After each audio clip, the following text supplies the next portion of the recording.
75 billion in 8-week bills at 4.215%, covered 2.74 times. Just latest bill issuance there out of the US.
Here from CBRT, it does not decide to suspend the 1-week retail auctions for a period of time.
Good morning, everybody.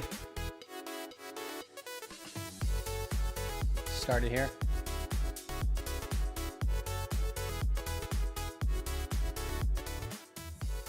The day after FOMC. All right, welcome. Let's get in here. Take a look at the markets. Get a quick snapshot of what the markets are doing here post FOMC. Trying to get this multi-stream to work, but it doesn't look like my X account is going live. My mic stand just got all messed up here.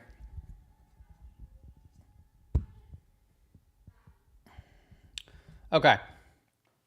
Good morning. Let me see if I can get both chats up. What's up, Sonic? What's up, Nova? What's up, AA? I'm live on Twitch and I'm live on YouTube right now. Finally found something that works for multicasting. What's going on, John? AMR, Emilio, Roy, Mac, Love Set Match, what's up? Pro Bowl. Yesterday was a follow-through day. We'll talk about some of that. In some of the markets it was. What's up, Luca? What's up, Jazz? All right, let's start off here just looking at market net flow. Market net flow, for those that don't know, this, if you're trading intraday and even swing trading, right, this tool can be incredibly helpful.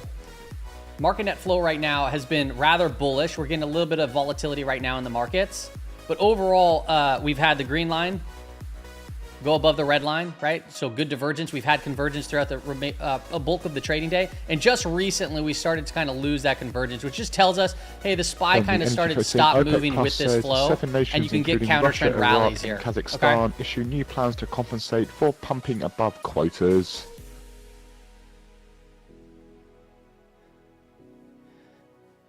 Welcome, Bobby. Comrade.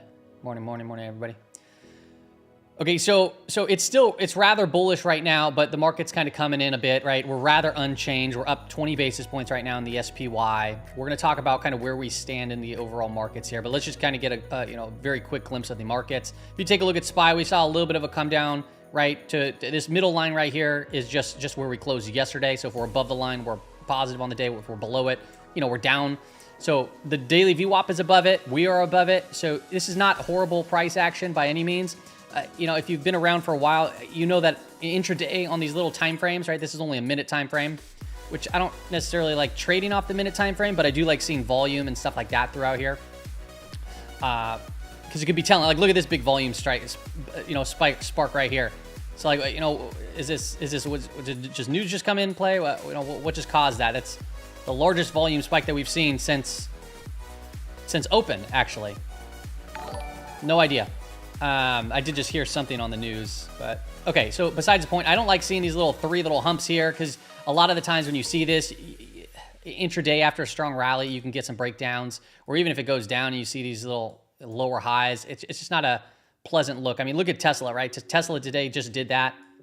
You can see these little humps here, boom, and then it cracked down underneath the daily VWAP and sold off, a couple of percent in a very quick period of time. That was like 2.5% in the matter of a couple minutes. So Tesla is just insanely volatile. Monthly compensation would represent cuts of between 189 to 435,000 barrels per day. Okay. So we still have a wide open range of risk for the day. Those are the vol ranges for those that don't know. We still have about $3.17 of price expectations left in the day, which can still take us to and around these expected moves. Okay. Let's take a look here at just gamma levels. Let me reclaim this. So we've been getting stuck at that little pesky 5,700. Runs to June. I'd be much more bullish if we can break and hold above 5,700. As of lately, right, we came into this, we got rejected, pressed back down, and then we started coming back up, putting in a higher low. That's a good sign. But overall, we're just kind of moving around, just chopping around, trying to get our legs here. And we're in the middle of a contract roll. We're coming towards the end of the quarter. A lot of different moving parts right now. Of note for Swiss-listed UBS, it reportedly does explore moving its HQ unless Switzerland cuts capital demand. And right there for Swiss-listed UBS, it does reportedly explore moving HQ unless Switzerland cuts capital demand, and that is according to Bloomberg. So 5,700 looks like the put wall, but there's a little bit of reaching down. So, at worst today, we're looking at about 40 points lower. 5650 is going to be a pretty key level. So 5650 is going to be this guy right here. I'm just going to go ahead and remove 5600 for right now. Not to say that we can't get down there if something, if we get a new tweet, but 5650 kind of seems like that worst case scenario floor right now, because there's not much beyond that. And then we have 5,700, which we're basically pinned at right now. If we start pressing higher, we do have, 20 points higher. And then we have this big guy at 5,800, which would be, I don't know about reaching there today, but maybe this comes into play tomorrow. This is 2 DTEs.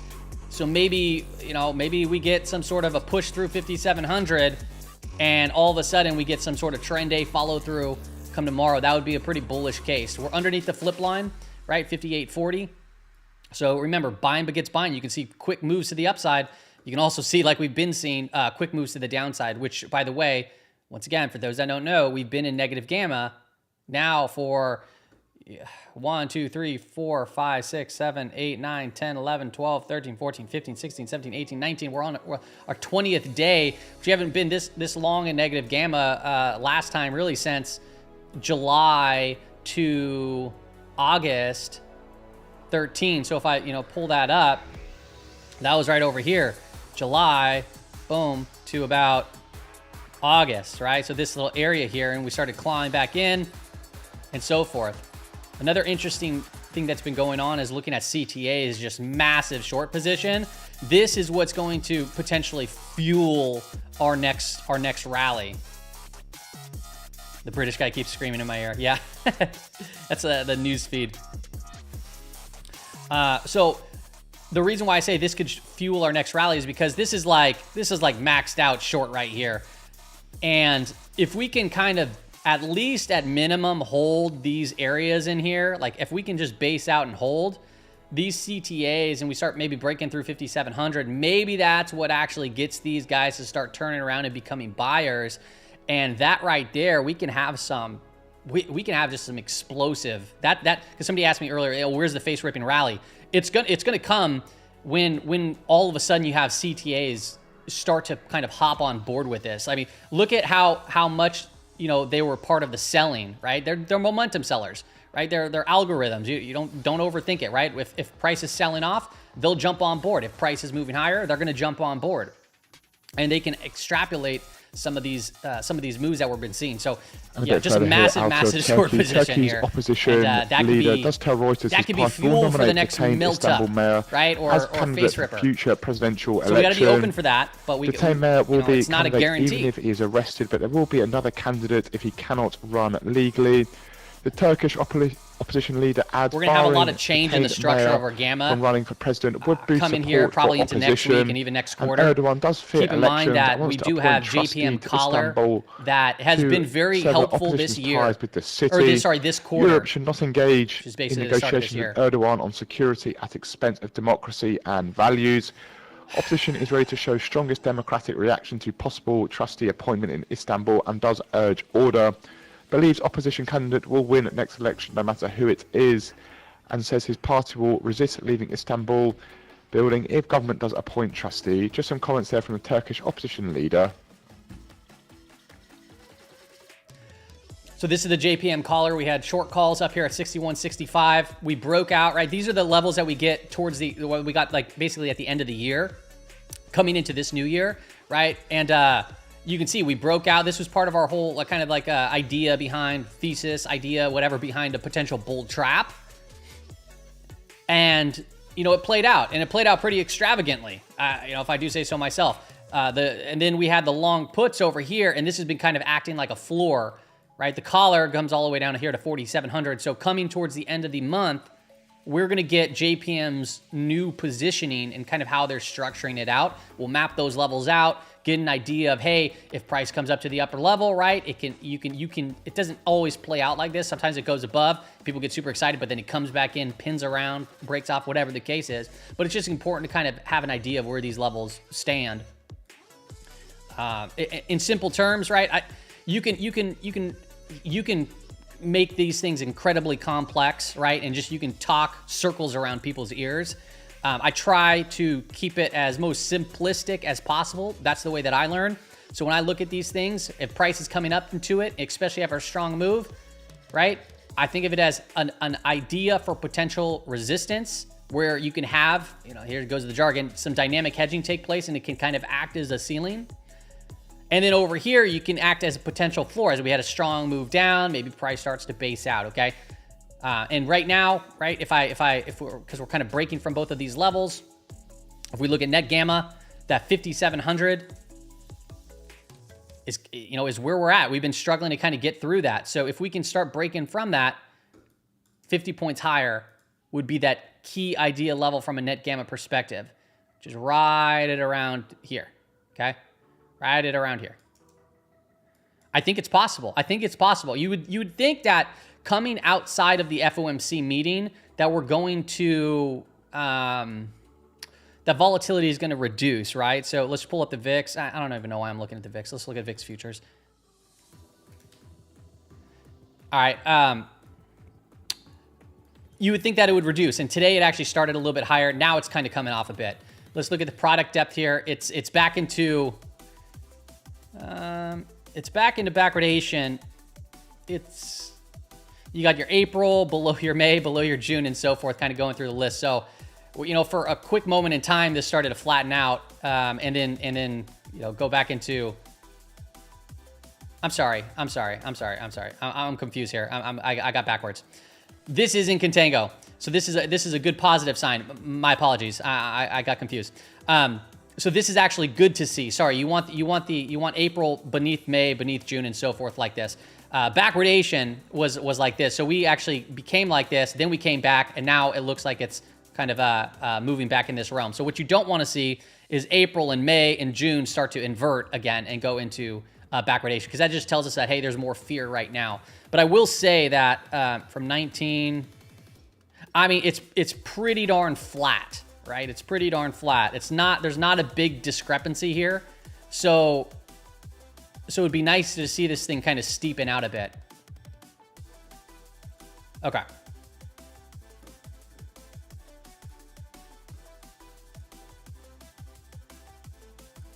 We're going to look at some individual names here in a moment. I first want to now press into the expected moves for the day. So SPY, right, it started very weak today, which probably freaked a lot of people out. However, like I said, if you were paying attention to market net flow, I mean, this thing started off as bullish as you can start off. Red line was down, green line was moving up on this initial stop there. These are signs of like, hey, people are going to probably step in and buy this dip. So, if you're prepared, where did it come down to? It didn't come right down to the daily implied move. It got pretty close. We're still holding above that 5-day moving average. So that's another, positive sign. And right here is that month-to-date VWAP, right? So if I come out here and look at it like this, here's month-to-date, right? This is where we started for the month. And you can see it's acted as resistance. It acted as resistance here, right? Over here, resistance. Over here, broke back down. Over here, boom, resistance. Over here, boom, precipice down. Even right here, boom, we gapped down. And now we're coming back again. And it's starting, notice the curve of this, it's starting to kind of flatten out. And that is a positive sign. We still got time left in the month, right? But being above this at least opens the door to come up higher. If we start cracking back below it, that's not a great sign. Month to date, lower EM, right? This was the expected move that was priced in for the month of March. We got well below it, right? But if in terms of probabilities, right? There's always a higher probability that we come back into it, just like the weekly expected moves, which in my opinion, the weekly expected moves are probably the more important ones. Because a lot can happen, a lot can change within a month or a quarter. But still, we have them mapped on our screen for ideas of risk, and it came in, right? So we'll see where that finishes. We still got plenty of time left. Another interesting volume weighted average price is the all-time high over here.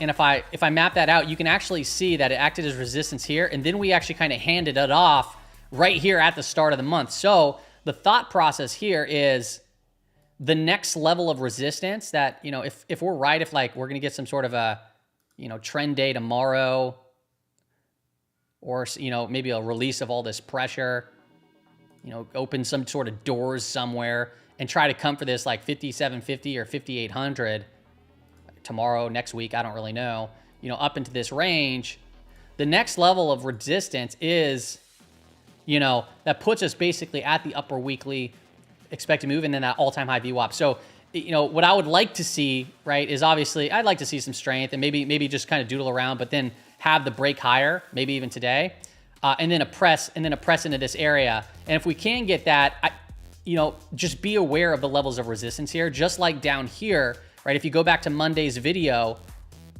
or was it Friday's video? I don't remember, but basically it was March 17th's video.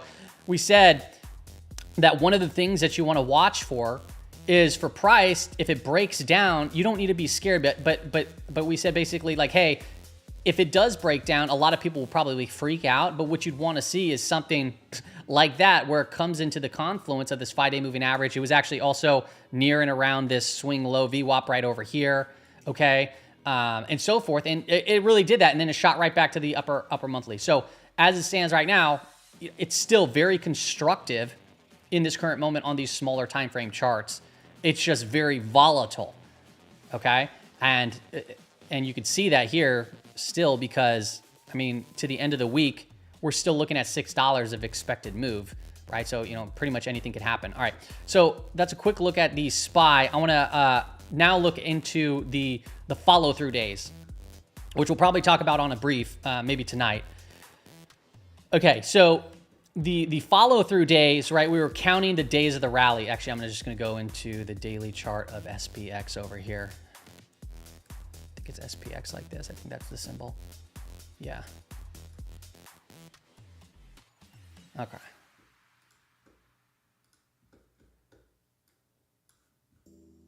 Okay, so a follow-through day is a day that's 1.25% or higher, okay? With higher volume than the day prior. So this day actually yesterday had higher volume, but was it up 1.25%? The answer is no.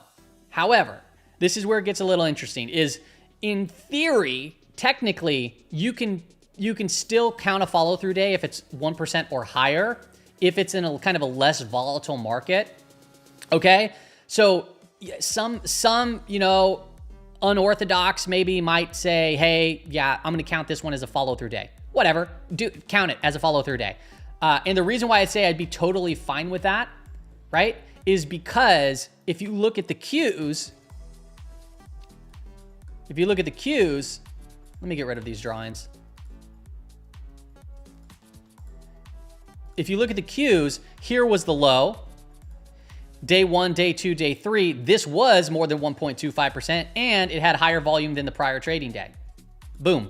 So there's your follow-through day in the Qs. Then, if you look at IWM, which if you've been following here for a minute, I've been saying IWM small caps actually have been looking enticingly like good, but I've been saying it since, I've been saying basically a couple weeks out, maybe in the middle of March.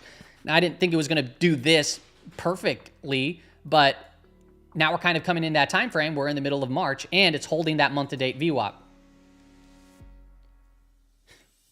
So here we got the low. We have day 1, day 2, day 3, and then boom, higher volume. Day is up more than 1.25%. There's your follow-through day. Okay, so this is, remember, follow-through days, they have about a 50%, you know, for calling the bottom correctly. It's a coin toss. However, once again, coming out of every correction or bear market, right, there's always, a follow-through day is always marked the time where you want to start getting exposure, because it's also led to the next big rallies, which we displayed in one of the prior videos, you know, 2008. You can put down what year, what month, any correction, and I'll show you the follow-through day. Go ahead. If you're interested in looking at a specific time, and don't be pulling no 1929 stuff. I don't think the charts that I have will go back that far. But like, you know, in the last, I don't know how far this goes back, but, you know, 10 years, you know, 2008 or whatever. Tell me the date and time. Tell me the date that we had the correction. I'll go back and I'll show you what the follow-through day looked like. And I'll show you even if where one failed, if we were in a correction. This is technically a correction, so I am looking for them. That's where it was at. Okay. Now, that's like one thing that I look at. So now, after a follow-through day, I'm like, okay, now I can start getting my toes wet, right? Because it's not like a hit the gas, like, you know, pedal to the metal, you know, we're at the bottom, congratulations, because we can still go like this, boom, and then boom. Like, right? That's always a possibility, and then we'll revisit it. So I can start putting capital work now. I feel a little bit more comfortable, but more importantly, what I want to watch for is, once again, market conditions to actually change, and they have not yet. We're still below the gamma flip line. Okay, so that's one thing. And then as far as the, you know, the shorter term trends go, we are starting to get here. So now, out of those three things, right, we have the direction of the 5-day moving average kind of starting to count up. So that's, you know, checked for, you know, bulls here. It's very short term, but it's, you know, nevertheless, it is currently doing that. And then we got a follow through day. So boom, check, check. And now really, now we got to see about getting into positive gamma, because positive gamma is the, like, the, is an important one. Positive, being above the flip line is where dealers act significantly different. That's where they look to buy the dip, sell the rip. That's where volatility kind of comes in a little bit, and you get less fake outs, whipsaws, and shakeouts, like kind of what we've been seeing here, right? Like today's morning, like boom, we start really low, everyone's and then it rips up higher. Okay. Quick check on market net flow. Still bullish. Green line kind of flattened out. Red line still flattened out. Convergence is still gray, meaning we can, market's not moving with it. But if this starts turning green again, that could be a good sign that the SPY might come back into an around 570, which is its upper gamma range. 1987. I don't know if I can go back to 1987 on this chart, on these things. But yeah, that would have a follow through day. If there's any other day, oh, I got to check my Twitch chat too. Sorry about that. The query channel, A69. If you're in there, the query channel, you can type in for gamma levels. Just type in the / command and then kind of go through the various commands there. I think it's like gex or something like that. I don't remember right off the bat, but there are people that search it already. So if you go in the query channel, look for the specific chart, and then you can click on the thing, and it'll show what command they typed in. It'll be like, you know, a certain asset that you're choosing, and then and so forth. And then, like, is it 0 date DTE and so forth. There's a bunch of different options you can pick. Okay. I don't know if this is gonna go back to 1987. It might actually.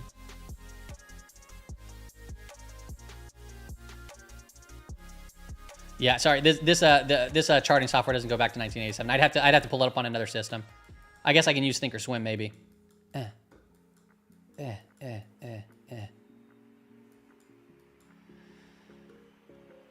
Sure, why not? Let's just do it. And then we'll go into more tactical stuff.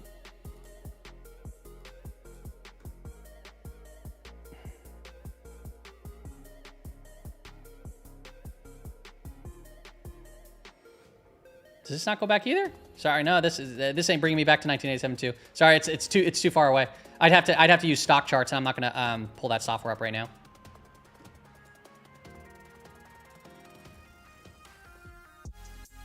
Otherwise, I would. So if there's any other correction or anything like that, you guys want me to show you what the follow through day looked like, I can. Bye. Okay, let me go back into intraday. A lot of chop here. A lot of chop. Stock charts is hard to use. Yeah, it takes some getting used to. That's for sure. I got pretty comfortable with stock charts. So I'm pretty fast with it now. AAPL. According to Bloomberg, it does shake up AI executive ranks in bid to turn around Siri. Apple's Mead will replace Rockwell as new Vision Pro head. And it does tap the Vision Pro chief Mike Rockwell to run Siri Assistant. And Apple has removed Siri management from AI chief. Note therefore Apple AAPL via Bloomberg.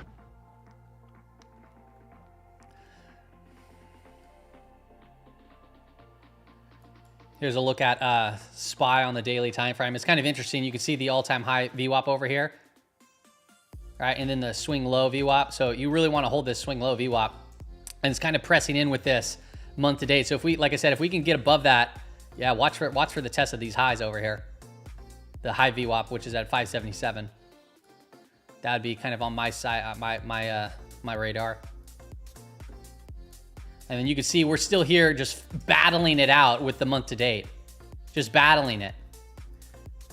Some might call this a bull flag. I'd say, yeah, that looks like a bull flag.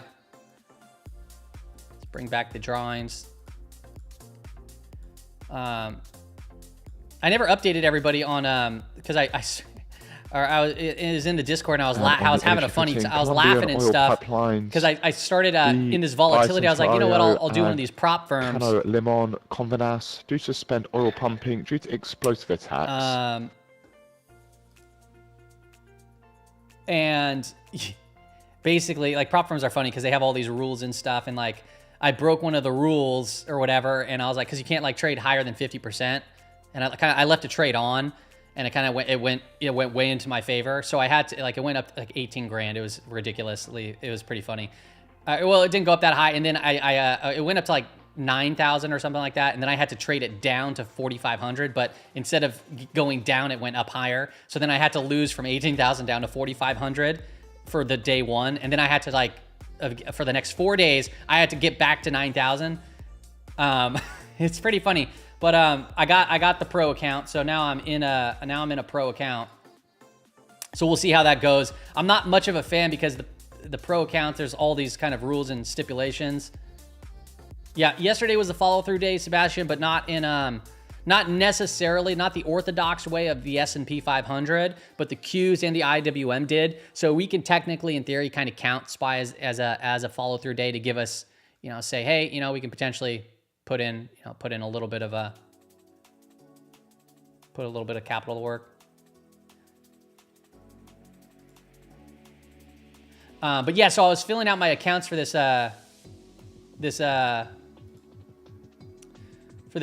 pro account or whatever, and I'm giving all my credentials and stuff.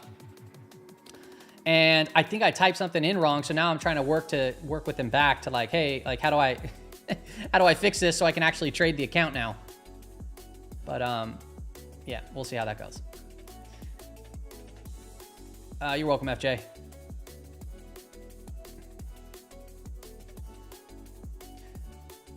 Yeah, kind of just flagging out over here.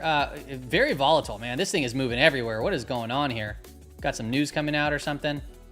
Look at this thing chopping. Just a bunch of two-sided trade right now. Not clear. Not a clear picture of anything. Convergence still don't got it. So you know. Let's we'll hop over here. Yeah, we're getting kind of hung up at this 5,700 again. That's such an important level to get through. Maybe come tomorrow when we start to see you know, the contract roll, everything take place, OPEX. Maybe these opens the door. But right now it's just like, holy moly, it's just getting stuck there, pretty much to the T. Just feels a little heavy. So let it chop.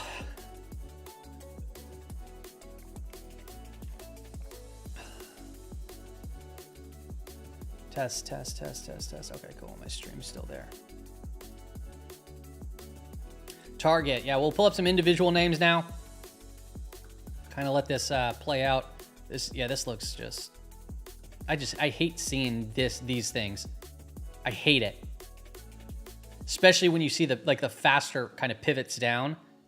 1, 2, 3. Like, this just looks like crap. And this was such a fast move up, like, and that's what sucks, is if you get this fast move up, is it just going to kind of just boom come to fill it in. Hopefully that's not the case. I want this to hold. You know, obviously a positive for the day, this line, and then also daily VWAP. That'd be more ideal situation. Microsoft is down now. Like, this was a pretty big reversal off of its kind of vol range area. This one's underneath VWAP, right? You know, at yesterday's close. Amazon's up 38 basis points. This thing came off pretty hard and fast. Once again, these freaking horrible looking charts intraday, and this thing looks like it's just going to be coming back down to even on the day, if not more. Google, same thing. God, just disgusting looking charts. intraday, and it's holding now below daily VWAP. It's just not a healthy look for some of these larger names. Here you go again, right? These stupid little humps here, and then boom, break down to daily VWAP. Meta's coming in. Meta's outside of its vol range, so if this comes back in, I mean, look for potentially 598 to 600 if it breaks VWAP. Tesla, yeah, Tesla has been just a dog too. This one was pretty strong yesterday, and even after the market like closed, right? Man, we started moving back up to highs. It looked pretty good, and then that. And this kind of is just flagging out here. It kind of looks like it has another leg lower. So we'll see if it can reclaim or if this is just going to break down again, right? So we see a big, strong pull down, and it's kind of just choppy here, chops people up, and then potentially continuation. Not the greatest look.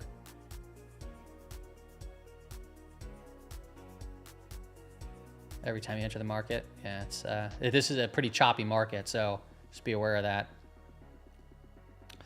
And then we're kind of floating around that VWAP there. So if we come back in, start to once again pay attention, maybe weekly VWAP, which is at about, if we break down 565-ish, 566.20, we're kind of just floating in and around here. Just heavy. Can't get anywhere. Can't get over our own way.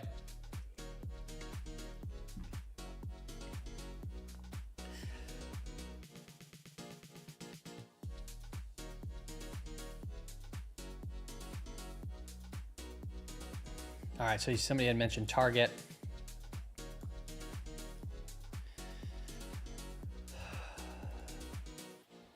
Yeah, I mean, I don't like the look of Target at all, but you know, when you're coming down into these levels, yeah, you'd probably see some sort of a bounce. So if you're playing it tactically, sure, but you know, is it a great area? No.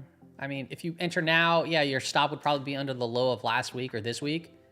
And, you know, you might look at this and be like, yeah, it's coming into this prior area, which we bounced from, and cool, it might bounce further and move with the market. That'd be awesome, right? This is things, it does have earnings out of the way. It was a, you know, pretty bearish earnings, and it had follow through. Yeah, the chart looks like crap, but you can still play tactical bounces, right? And if it bounces, like, right, don't get too greedy with it, because it can just follow through again. It's literally been doing that, right?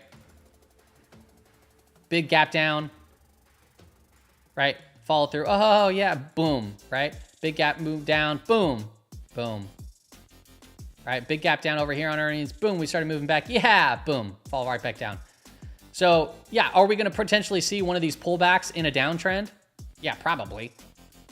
Where that goes to, I don't know, but you can tactically play that. Look at the 5-day moving average. Okay, this is how you tactically play it.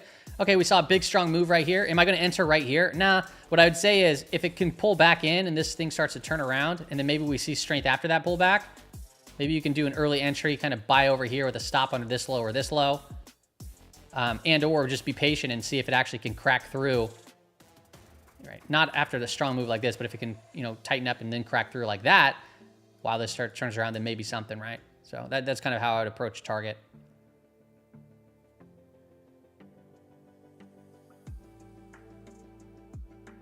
Yeah, Omer, just keep in mind with Tesla, you'd want much more than a 1.25% up day for a follow-through day, because given its context of its volume, maybe pull up like a 14-day like ATR and see kind of what the typical like move is, like, or maybe the rate of change, like a one-day rate of change, and try to find an average there and try to go above that average. That could be one way of looking at it. But if you look at Tesla, like 1.25% is quite literally a 1 minute of trade. It could be literally one candle in 1 minute.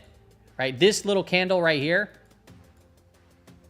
was 35 basis points. If I add in a couple more, it's 64 basis points, almost 1%. This right here was 1% within like 1, 2, 3, 4, 5, 6 minutes, 7 minutes, right? So with Tesla, I would say, you know, a follow-through day for Tesla, I mean, you might want 5%. You know? So here was the low. You have day 1, day 2, day 3, and then you start looking day 4, day 5. This day right here was how much? 5%, maybe 4%.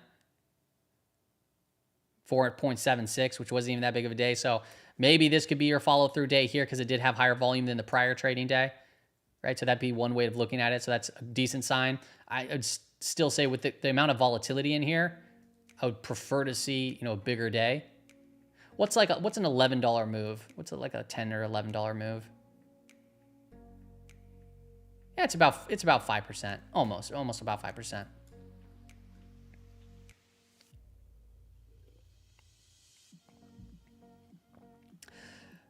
But also, I mean, this Tesla's in SPY, it's S&P 500, it's in the you know, all these other index products, and it's like 7,000 funds. Okay, it's in a lot of funds, or 4,000 funds, I think, 4,500, somewhere around there. So you can look at, you know, the bigger ETFs too, and if they start getting follow through days, and you know, that might be beneficial. But right now, I mean, this thing looks pretty weak. Today we just have an inside trading day, so if we're bullish, right, you'd want to see it kind of just break this little, you know, downsloping trend quick. A lot of the times that I've seen it, you get like a big shakeout move again, boom, and then people they're like, all right, I'm out of this, and then boom, it does this kicker candle the next day and starts moving, right? Or we gap down, and then you have this big bullish reversal. It gets everyone out, and then everyone's like, oh man, no, I'm not gonna enter it. It's too volatile. Comes in a bit, and then starts moving. I'll show you an example of what that candle looks like this. It's a, you know, crappy chart. Boom, it broke down, gap down, closed at the highs, and then went for it. That's Mondelez. That was an earnings move. Okay. Thanks, Richard. Only 12 likes. 223. Yeah, come on. Hit the thumbs up. I guess that probably will help grow the stream. If I don't really know actually for sure if it does or not, but if you're watching out here on YouTube, share the stream, clip pieces of it, post it, and then I could repost it. Anything to help get the stream out to more peeps would be helpful. Okay. If the market touches the weekly EMA, if the market two touches weekly EMA, then there's a lot. I see little hearts coming through and little 100s. Thank you. I don't know how you're doing that, but that's cool. EMA, and then there's a lot of. Dilawar, can you maybe write that one more time? I don't quite understand the question. EMA, but which weekly EMA? All right, so SPY is kind of doodling in around here at its VWAP, just so you know. Bit of a little U-turn here, still rather choppy.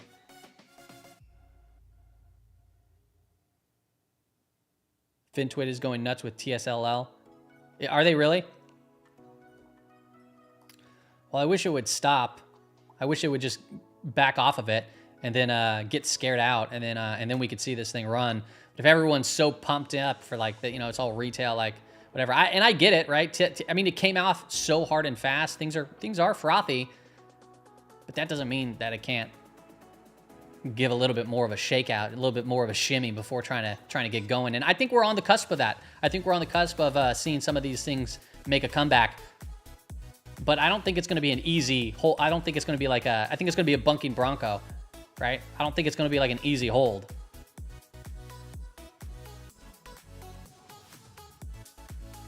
When's the Figure Out Money Fund? Yeah, we can look at sound, CMG. Yeah, we can look at these.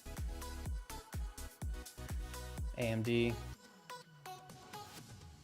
Yeah, we're underneath the VWAP now. It looks like it's slipping off right here. The red line's going up a bit here. No convergence. A little uptick in the green line. We'll see. One little news thing could hit the tape and it could send us, but we're unchanged on the trading session now, practically. I don't know. For anybody that likes fibs and stuff like that, you can maybe go like this and just attach to the low. Oops. What's going on here? Attach to this low, to this high. So the golden zone for this pullback on today's trading session would be, you know, right to the monthly implied move, basically. Right in here. If we can even come down there. Market net flow, by the way, so it still looks good, right? It still looks good. We just lost convergence. So right now what we're doing is we're just pulling back, consolidating. You know, if you're trying to play this, you're like every single second, every minute, you get chopped up in it. But just know if you zoom out and look at the larger time frames, it looks good. right? Boom, boom. It's holding the 5-day moving average. It's holding the week to date. Good. We're kind of just super caught up here at the month to date VWAP. And then that 5,700, it's just like a brick wall right now. It's a brick wall. Can't get through it. 5,700, this big old level here. There's not much going on underneath it right now, unless, if we do slip off into the sunset, 5,650. Update for lift, that's LYFT. They see driverless rise launching as soon as this summer. Is kind of growing in size.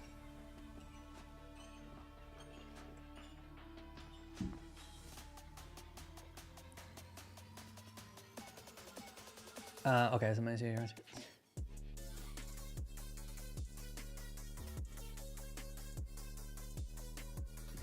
Yeah, I get that actually sentiment, Dave. Although there was some names that kind of had a big blow off, mainly in some of these larger market cap names. But you're right that the like the ETFs themselves or like the big index products didn't really kind of necessarily see that. Like Meta was pretty insane. That was like 19 days straight up. That was crazy. Okay, with a 1.2% follow today, do you think that this is a dead cat bounce? David, I don't know. So what I do is if it allows for me to just feel a little bit more confident putting some capital to work, I will, but I'm not going to go pedal to the metal here. Or whatever the saying is. I'm not going to go full throttle, right? One, okay, we're back above a rising 5 days, so I feel a little bit more confident and dare that the trend is turning in the very early stages. We have a follow through day in like IWM and Qs. Technically, I guess you can still count SPY as one, but Qs, IWM, right? So maybe I get a little bit of exposure in here, but we're still in negative gamma, which means that it's not going to be easy ride if this is some sort of a bottom. And then I'm just going to manage risk as I see fit. And if we continue to get more follow through days, I can add a little bit more exposure into the market, feeling a little bit more confident, maybe updating some of the stop losses and so forth. And then build in, because I'm not trying to push super hard here at the bottom. I'm just trying to make sure that if this is the bottom, right, or whatever, and we're going to go back up to the highs, I want to catch the bulk of the move, not like pinpoint the exact. It's nice to pinpoint the exact. It's very rare to pinpoint the exact. And a lot of people focus their attention on pinpointing the exact and are discouraged when they don't find the exact. But then the people that make most of the money are the ones that just kind of hold the trade. So those are kind of some of the elements that I look at, right? And the thing is, like, once again, you got to zoom out, right? Like, okay, where do you see yourself in 2 years doing this? Do you see yourself 2 years later trying to catch these bottoms when we go through another 10% correction? Or are you going to have a system and process to kind of keep you kind of to catch the larger portion or whatever, right? It's kind of how I kind of think about it. Bricked up. Okay, so you're trying to say that the expected move for SPY is 577 up and 548 down, and that's a lot of move if it were to touch that. Yeah, absolutely. 577, 548, and also to note on that, we've touched the weekly expected move every single week so far this year. So maybe this is the first week we don't. Right? $14 of expectation. That's plus or minus. So we're kind of just pinned right here at that month to date. But if I go back to 2025, the start of it, which is right here, boom, right? We tagged that weekly ply move. We tagged it. All of them we tagged. And then the blue is showing the times that we actually closed outside of it. Right? Closed outside of it. Hey, so maybe, and look at, we're unchanged on the week, right? We're just locked on this closing, this price right here. This is the weekly close of last, and we've just been doodling here. We had a day up, then a day down, day up. Oh, then we gap down and, trying to move up. Chop. And where's that chop? It's basically from this big Monday day. It just keeps on pressing. And then you might look at it and be like, oh, if we start cracking lower, this thing could be a quick flush.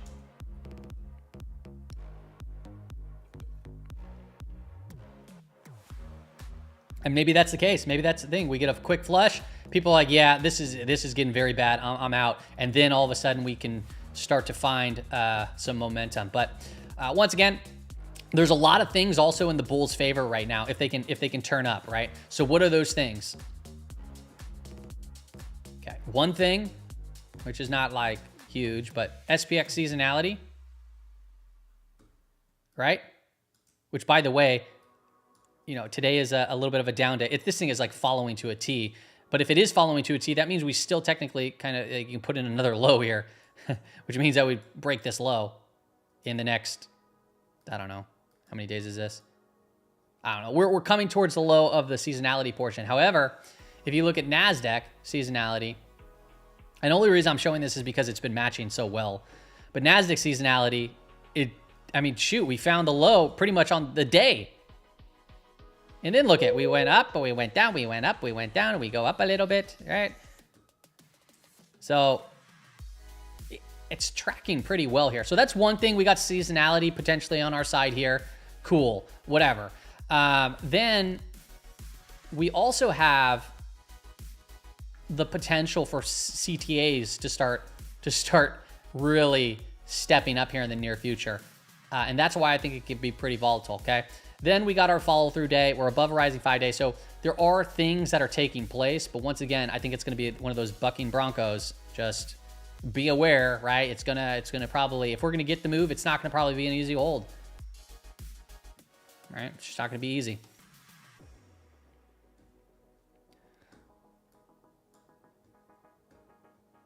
And then, yeah, exactly. So gold runner, yeah, April 2nd, we have the tariff decision, right? So we got all kinds of things on our plate right now that can turn markets, burn markets, fix markets, and so forth. It's just a heavy situation to be in right now.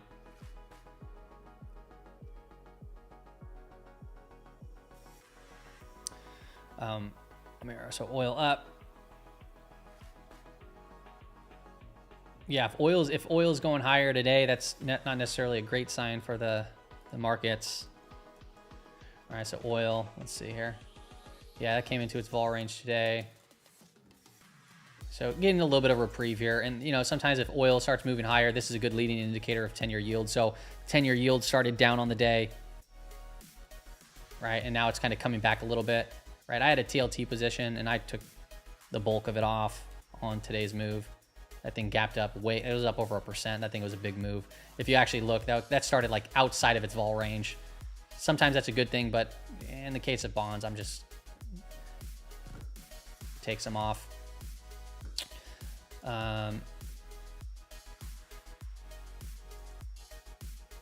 Yeah. And then the dollar, right? So the dollar, we talked about that in the last market brief, basically saying that like this is kind of where we have a seasonal bounce in the dollar. We're getting that bounce. We have the bounce. It's right now. I don't know how long it lasts.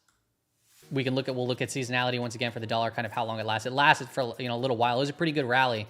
But now the dollar's correlated to a lot of assets. So, you know, a lot of correlations broke within all this talk over here. So we'll see. We'll see what kind of comes from that. But it actually kind of makes sense. If April 2nd is the decision for the tariffs, right? If you remember, like when Trump was, you know, potentially getting closer and closer to the election, right? The dollar started ripping up higher into the end of the year, and this could have been the dollar pricing in, right? It could have been pricing in the, you know, tariffs, right? And this really hurt consumer staples, right? Consumer staple products. And then all of a sudden, the dollar starts going down, and what does consumer staples do? I mean, look at it. It's a complete reverse, right? Consumer staples went down on the rising dollar, and boom, they started seeing a massive run higher. Doing good on the year when the dollar was coming off. So now these correlations are kind of all over the place. In terms of equity price action, what's K-Web doing? Futures pull back from session highs. Yeah, so the dollar rise, right? We talked about how it's kind of correlated to copper. Going into the red NQ, that's down. And then also how copper can be correlated to China and how the dollar is correlated. If the dollar starts moving up, this would put a pause on China names. And that's what we're getting. We're getting a little bit of a pause, a little bit of reprieve. Green downside, that's led by staples and industrials. A bucking bull. Yeah, maybe a bucking bull. Yeah, there we go. I like that idea, yeah. It's a bear bounce. Yeah, it might be. Right? There's a difference between a bottom and the bottom. Like, we don't know if it's the bottom until hindsight. Like, that's the only way of knowing. All we know is it's a bottom right now, and that's it. That's all it is. Yeah, the CTA charts from Gamma Lab. in the pinned comment here on YouTube, and also Twitch. I have they gave a 50% promo coupon for the first month, so it ends up being like $8 if you want to check out Gamma Lab the first month. It's even, I mean, it's $15 a month even without that. It's like, it's pretty dang good service for that kind of stuff. It's actually incredible to give us that type of data. It's pretty insane because this is the type of data, like if you go back 5 years, like you have to pay big bucks, like 5-10 years, right, to get these type of you know, the type of data. Now it's $15. It's crazy. Yeah, exactly. And that's the point of that last video, Amir, is the dollar thing. And thank you, by the way. The thing with the dollar was I had a strong feeling that was going to probably catch people off guard, and I don't know if it did or not, but that's why I did the video. That got like no views.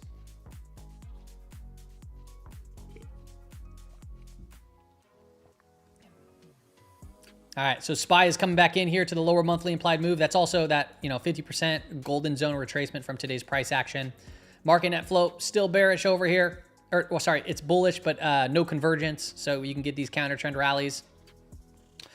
Take a look over here. Google's down on the day. Yeah, about 1%. We're going to go intraday chart and look at this. Yeah, this looked crappy as soon as it broke VWAP. Microsoft, same thing, right? Couldn't get back above VWAP. Boom, snapping. Meta, that's snapping VWAP, right? I think we're up here. I hated this, and we basically said look for, you know, potentially if it can hold and break VWAP to come back down to its implied move for the day. Tesla is now down 1.5%, still under VWAP. This looks incredibly, you know, vulnerable here too. So we need something to spark some excitement back into these markets, or they're just going to keep on doing what they do here. SPY is now down on the day about 12 basis points.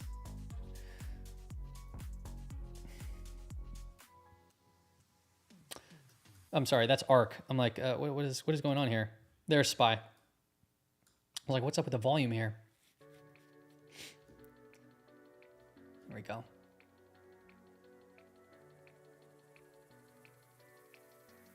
You like that video? Thanks, Varma. The news feed, hey Ryan, the news feed is actually... Just observing remarks from Sabadell chairman does warn of loss of clients and negative revenue synergies if the current BBVA takeover bid succeeds. The news feed right there that just played is actually part of Thinkorswim. You can have a live news feed for free. You can go into your chat room section right up over here. Boom, chat rooms. It's going to bring up a box that looks like this, and you'll see global news, and you get free access to News Squawk right there. Continuing with Sabadell's chairman, says a very different BBVA van proposal will be needed to offset risks from the takeover. And then you can hit listen if you want to listen to it, or you can just see the news come in. It's one way of doing it. Looks like it's going to touch the weekly implied move. It might. I mean, this is, I mean, based on where we're unchanged for the, we're almost unchanged on the week. If we come back down here, we're going to be unchanged for the week. Right now, we're just at the lower weekly, lower monthly. That would be a big move.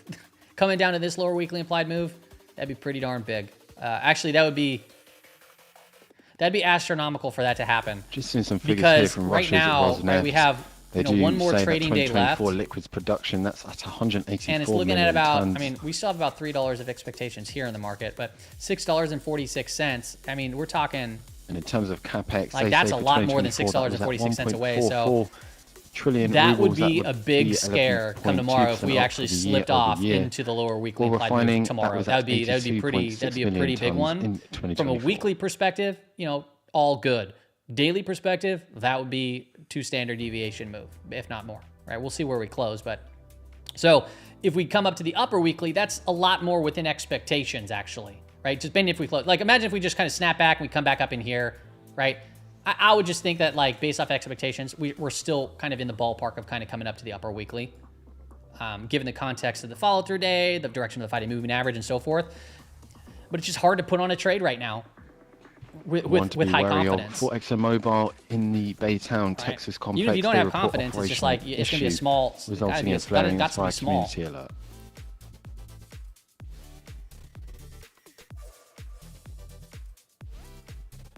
Yeah, this is once again like I love seeing this the bullish stuff right here. We can even go into like maybe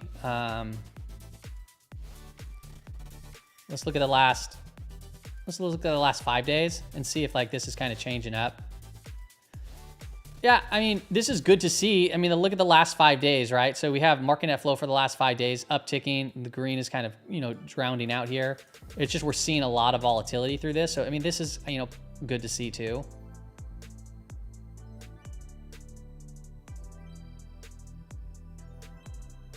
For the market. Last 2 days, which was between yesterday and today. Based off of just 2 days, looks a little bit different story, but we're still, that's positive to see over here.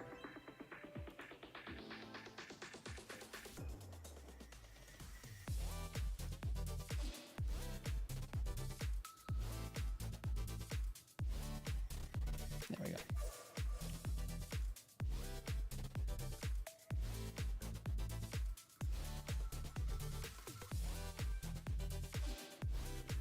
$5.66. So if we start slipping off a bit more, 50 cents lower, you want to hold $5.66,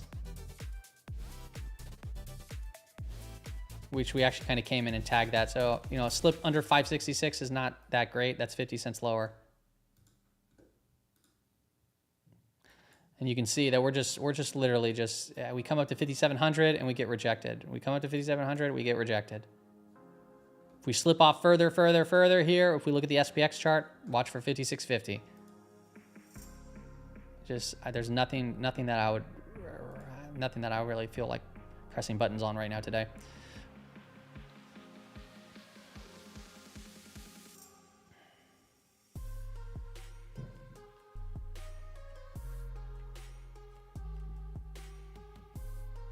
Can't put a trade on for Permabol. You can. I mean, there's definitely trades that are working. I mean, have you seen gold? Just if Permabull, Permabear, whatever. I mean, there's always going to be a bull market in something and a bear market in something. And then you could look at time frames, and then there's going to be a bull market on a certain time frame and a bear market on another. It's all context. It's just none of that perma anything really matters.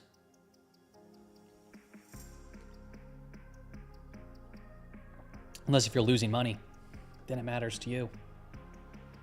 Someone say gold? This isn't loading, that's annoying.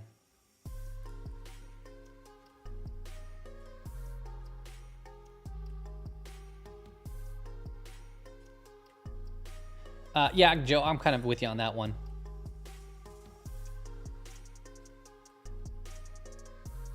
Big upper wick on the spot. Yeah, on the daily. Whatever. It's kind of like whatever because tomorrow we have an OPEX and we have a contract roll. So really kind of, it is kind of whatever. I mean, in all theory, like even if we closes, it's a contraction day, right? At least right now it is. This is yesterday's day. Here's today. We're contracting. And we still got plenty of time left in today's trading session to break it. But I mean, in overall, if I put a line chart up, you're not even going to notice today right now. It's flat. It's unchanged. When you start to look at these candles, yeah, it's wicking. But where's it wicking from? 5,700. Why is that important? It's because that's a massive gamma level that's constantly been rejecting price. Guess what happens tomorrow? Things change. So can this door open up and free us from this pin?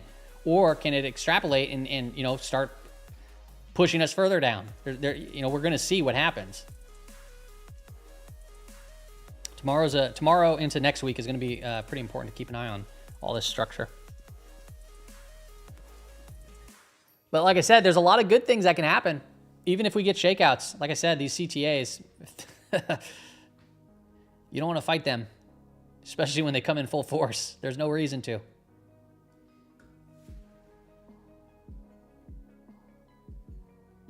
GDX daily price. Let's pull up GDX. What's GDX up to? down slightly on the day. Oh yeah, this was interesting because I was looking at silver too. So silver is actually down. Yeah, so the correlation between silver and miners are just like almost like perfect. So, you know, these correlations that break, if they break, it's not going to last a long time. So if silver is actually backing off here, miners are going to follow suit. Miners are going to come off. They will. In fact, that's actually kind of what happened today, earlier in the day. You see it gap down actually quite a bit. So if silver can't capture, you know, move up a little bit, this is going to get a little bit tired, exhausted, and most likely going to be the situation where miners come in if silver can't move up. And, you know, if we've been talking about the dollar, right? And the dollar, the correlation's not really there that much between dollar and silver, dollar gold. That's been kind of breaking. Typically, a stronger dollar would mean weaker gold in most situations. But really, I mean, those correlations have been breaking with a lot of this geopolitical news, a lot of uncertainty out in the markets and so forth. But let's just say if it comes back into correlation and the dollar starts ripping up higher, right? Perhaps, right? Because this fell pretty hard right over here. Update from the Guyana government. They note that this rose pretty hard right over here. That rose to 648,000 right, it rose pretty hard here. Per day so if this correlation is coming back into be a negative correlation, the dollar move higher, that means silver come off a bit, right? So you can see today, right? This is following the negative correlation with the dollar. So the dollar is going to move higher. Silver is going to break, potentially come down in a little bit more. And we already know that the correlation between GDX and silver is very strong.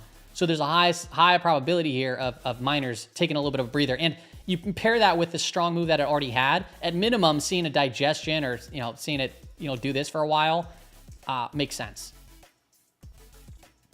But any aggressive move potentially in like dollar or silver, I'd probably see that reverberated over here.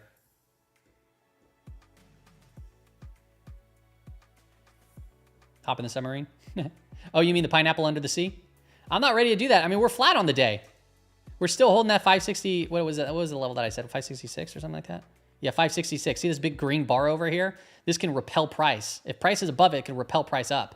But if it gets below 566, then it could press price down. So we're 84 cents above it now. And this was basically that 50% retracement, or the golden zone retracement of today's price action.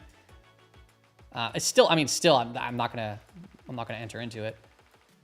It doesn't. It doesn't look great. You're right. It doesn't look good. And then what does this look like here? It looks like we're just coming. It looks like we broke down, right? These patterns that I absolutely hate over here.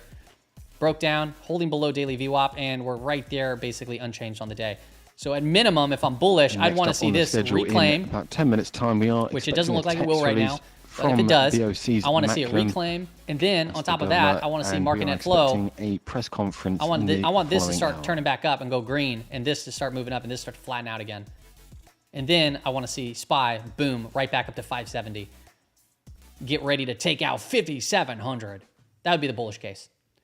But right now, I'm not interested in shorting. I'm not interested in going long. I'm just conversating. We can look at individual names here too. Sorry, I've been kind of going off. Let's see here. Check out Mike. When do you start paying attention to next week's gamma levels? I'm looking at net gamma right now. It's just not loading. So I'm keeping an eye on where they're at. But remember, we got a lot of stuff changing up here in the next day to 2 days. So I'm gonna keep an eye on it. I'm gonna keep my eye on it. Okay. Has the Cocoa Bear covered? No, Coco never covers. She's been holding this rally all the way up. Just constantly asking to be given more margin. Constantly have to fill her account up. She's just pure perma bear.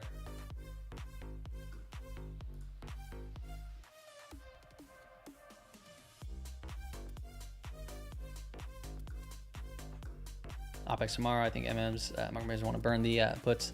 Late bears, maybe. Yeah, they might. Who knows? I feel like everyone's trying to catch the bottom perfectly here, and there's some good things happening, but also, what would really shake those people out that feel confident right now? A very strong move to the downside. Then all of a sudden, it washes everybody, cleans the slate, and says, "All right, now I'm ready to go." I don't want that to happen, but it kind of seems like that could be a scenario here, right? So at minimum, when we see the follow-through days, when we see this stuff, I like to have a little bit more exposure, like add exposure in. but not like, once again, not pedal to the metal, full bore go.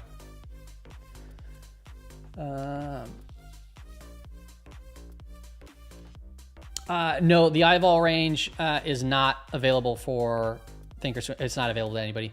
Not right now. On Friday, I'm meeting with the previous co-founder of LuxAlgo. Now I think he works at Chart Prime. And I wanted to talk to him about it because there are some problems that I'm running into. And they have the team behind them to help. But we'll see. That's tomorrow, and I'll be talking with them at 7 in the morning, Pacific Standard Time. Actually, I gotta get my Zoom stuff ready for that. Is your market net flow the same as it shows up on Discord? Yeah, it's the same thing on Discord. It's a slightly different. It's gonna look like this on. It's gonna look like this on Discord. So it's gonna show the same green line, same red line. I don't know if it shows the price of SPY. I think it does show the price of SPY too. And then it uses this proprietary indicator called momentum. That's the one that they share on Discord. Every once in a while, I'll show convergence. So momentum, you can see it's kind of like narrowing out right here, right? It's falling down. And you can see that the red line's going up against the green line. So as algo flow, right, in the background is kind of coming in, momentum kind of dies out. But the momentum for the day is still pretty bullish. It's just, that's what that's displaying. But then convergence is just telling you more specifically what is SPY doing in relation to this green line and red line. So you can see red line going up, green line going up, red line going down, bullish convergence. However, SPY is moving with the price action, so it's showing green, right? And then when SPY started taking a little bit of a breather over here, notice how this started going down, even though that this was bullish. So it's just basically saying, hey, SPY's not moving with market net flow. So that's why I share it on here, is because on Discord it just shows momentum, just to give another kind of look there. But that's it. Right, so right now, right, what does this read?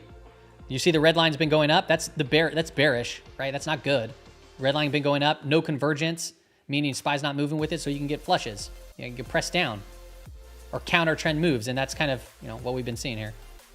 We're back at that 566. So if we get under this 566, it's not necessarily good, right? You don't want it to really break from 566, because then you can have more of a press to the downside. Do I ever talk to any other YouTubers? Not necessarily, not really. I mean, I'm open to it, sure, but everyone's kind of in their own world. The eyeball bands is on Discord. Yeah, I did post that there, but eyeball bands, it's in theory the same, but it only works with some products. It only works with like products that have a volatility index associated with them. So like, for example, SPY uses VIX, Qs uses VXN, NASDAQ vol, RVX is Russell vol, so it uses that. Apple has a volatility index. What else has volatility index? Goldman Sachs has a volatility index. Amazon, Google. I think even IBM does. Yeah, but that's that one.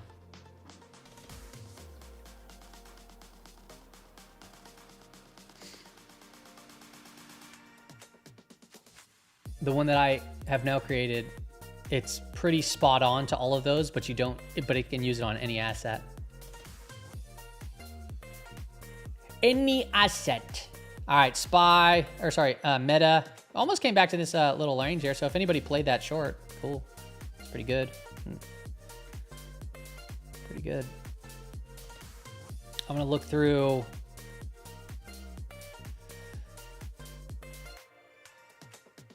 It might be good if you short, yeah. I don't know. I mean, it just depends, I guess. It's not even that good, really, necessarily, if you're short. I mean, it's not the greatest look. For shorting, you really want to see the red line above the green line. Like, there's been a couple of days that, like, even I posted what it looks like on Twitter. It basically, I think what I wrote was, this is basically the entire day. It says, don't buy the dip. That day was the day to just hold your shorts. Did I blow up accounts at the beginning of the training? I've never blown up like my big accounts ever, and I don't plan to. I've done like small account challenges where I go balls to the wall, like a $500 or $1,000, and yeah, I'll blow those up because I'm taking the risk on of going crazy. But the initial start to everything started off as investing, building up the accounts. Then I started looking into swing trading and day trading, smaller portions of my capital. So I've never like been like, oh yeah, like I'm never gonna lose what, I'm not willing to lose. And I'm not willing to lose everything I have, like in a full account. I just can't. I'm not gonna do that. I don't take that's the risk. The risk is just not there. So if I were to blow up an account, it's gonna have basically this much impact on my life, right? If you're blowing up an account and it has this much impact on your life, you're trading too heavy. Does that make sense? A lot of people get that confused. There's 3 different buckets, right, for trading and investing, right? So you have like, and people always like confuse the two. It's like, oh, investing's better because X, Y, Z. Okay, yeah. So do investing, and then you want to swing trade? Cool. Swing trade too. You can do both. Oh, and you want to day trade? Cool. Yeah. Okay. Well, there's 3 buckets. There's 3 separate things. Don't get them confused. Investing, keep it how it is, right? Invest whatever, 10, 15%, 20%, whatever you want to do. Lock that money in. That's an investment.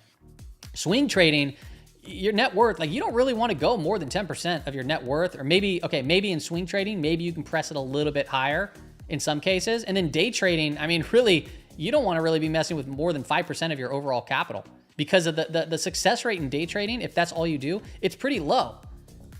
And if you lose 5% of, everything, like you can come back from that, right? You can reset, come back, and so forth, right? Does that make sense? Not a true degen. Yeah, true. That's true.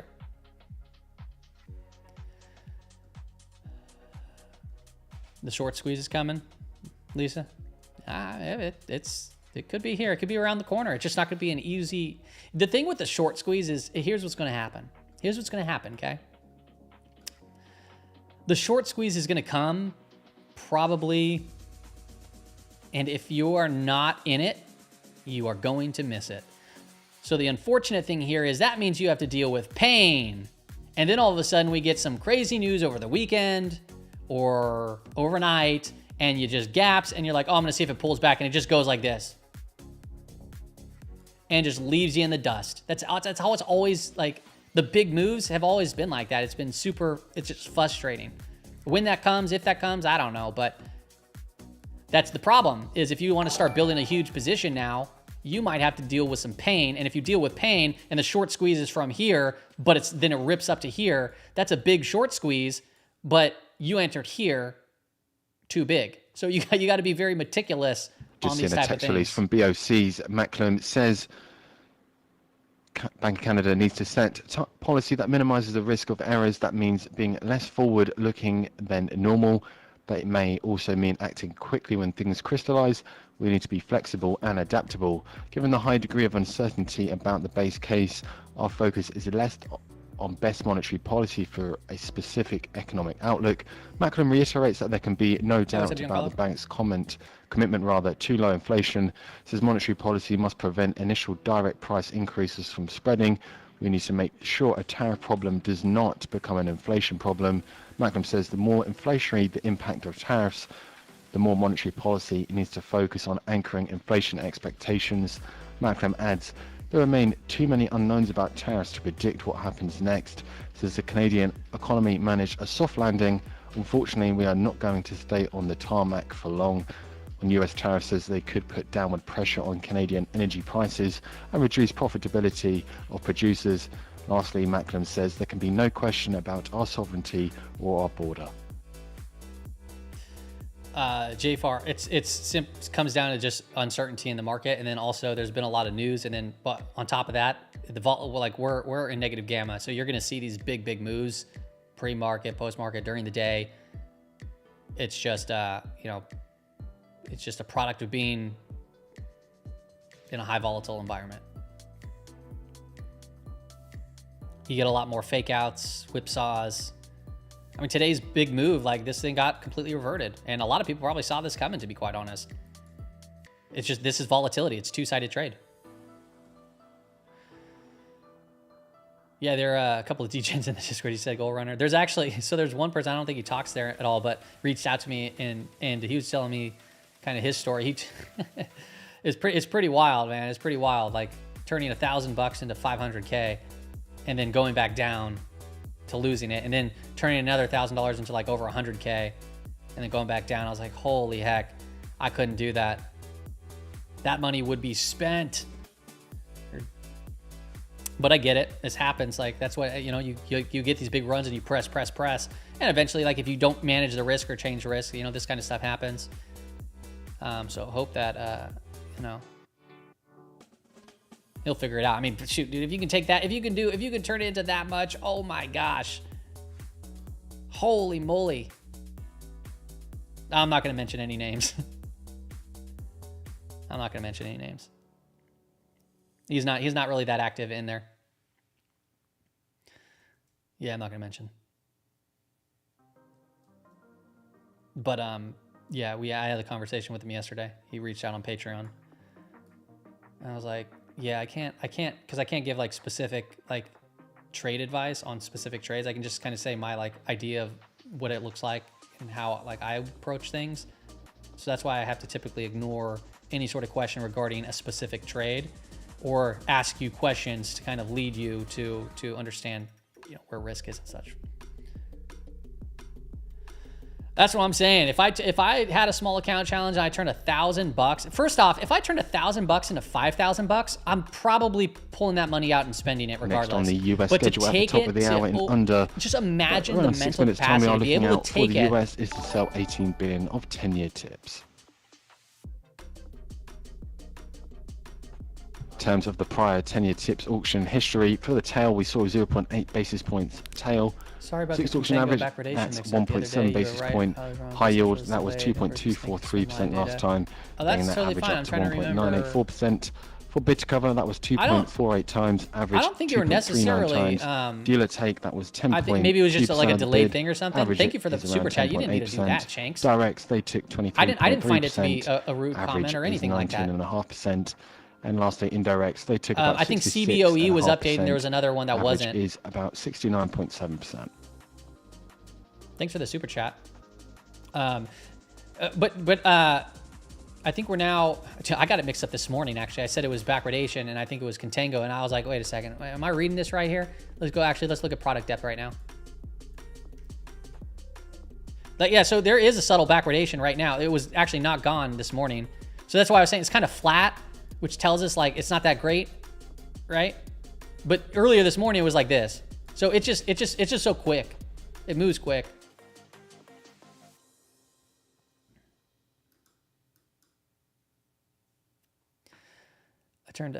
You turned 30K into 120 twice, but both times I never changed my risk strategy. Now P&L says, oh my goodness, Darren. Surge, as far as seasonality goes, technically seasonality for the SPY says that the low comes a little bit later in like a couple of days or whatever, a few trading days. But technically in NASDAQ, it's the low is came. I don't know. Don't clip that.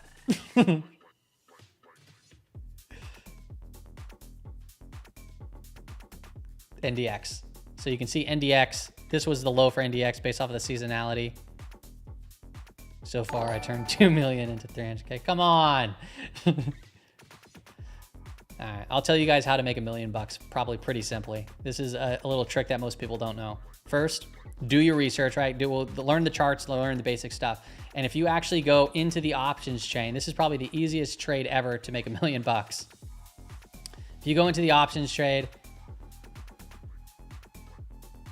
and we'll just do SPY.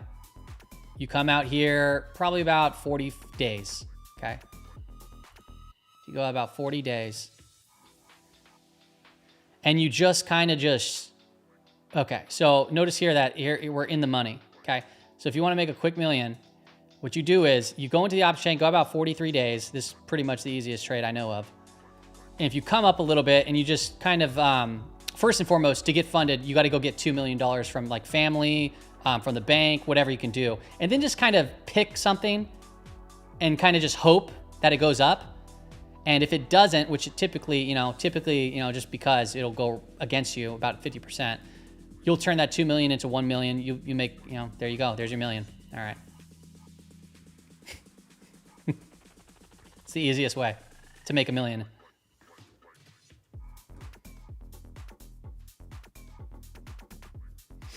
Okay.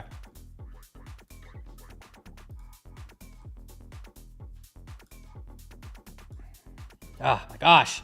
This day is just like, blah, blah, blah, blah, blah, blah. Even if you shorted like over here, like it's just like blah, blah, blah, blah, blah. It's like open the floodgates and just crack. Let me see here. What are we looking at?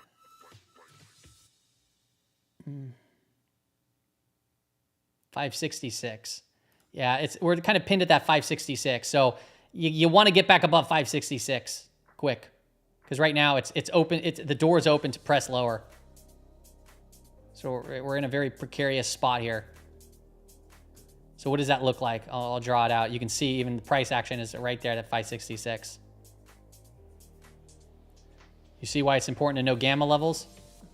It's literally been just pulled there, pinned there. When we're below it, it opens the door to press lower. If we can kind of stay pinned around here, but then break up, that'd be much better. But right now, 566, we're below it. And that's not the greatest, though. That's how most YouTubers do it. Yeah.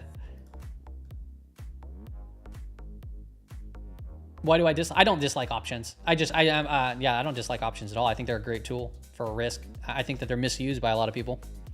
But I just don't trade them because I just found comfort in trading equities. And every once in a while, man, I might come back and I'll start executing into to options, but it'll be probably through spreads. But I just always found comfortability in inconsistency through trading equities. That's literally the only reason. That's the only reason. I don't dislike options. I use literally options for finding out risk levels every day. So I just don't really trade them yet.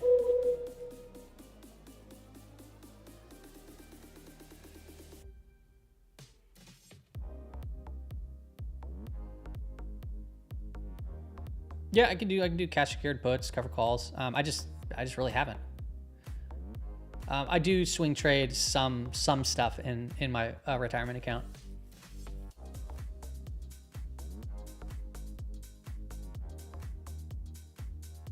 You've been trading futures for 3 months, and so far it seems the best way to income in the market, at least to me.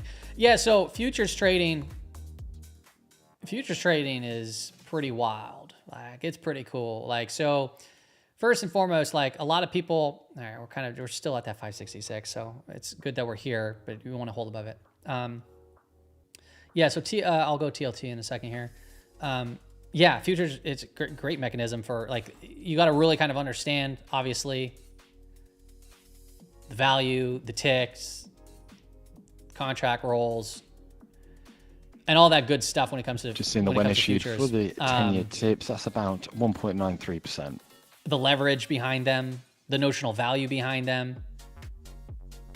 They're impressive products, that's for sure. And if you're just trading it like NQ or MES or ES or whatever, or oil or whatever, it don't whatever you're trading as far as the futures go, they are, yeah, great ways to burn wealth and then also to make good money as well. So a lot of people have been getting into like prop firm trading, but the only problem with the prop firm stuff is like there's so many rules and restrictions to like basically keep you from actually making money.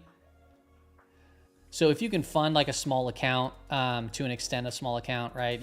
There's margin requirements, all that good stuff. But, if you want to get into the realm of futures, that is a very easy way to kind of go about it.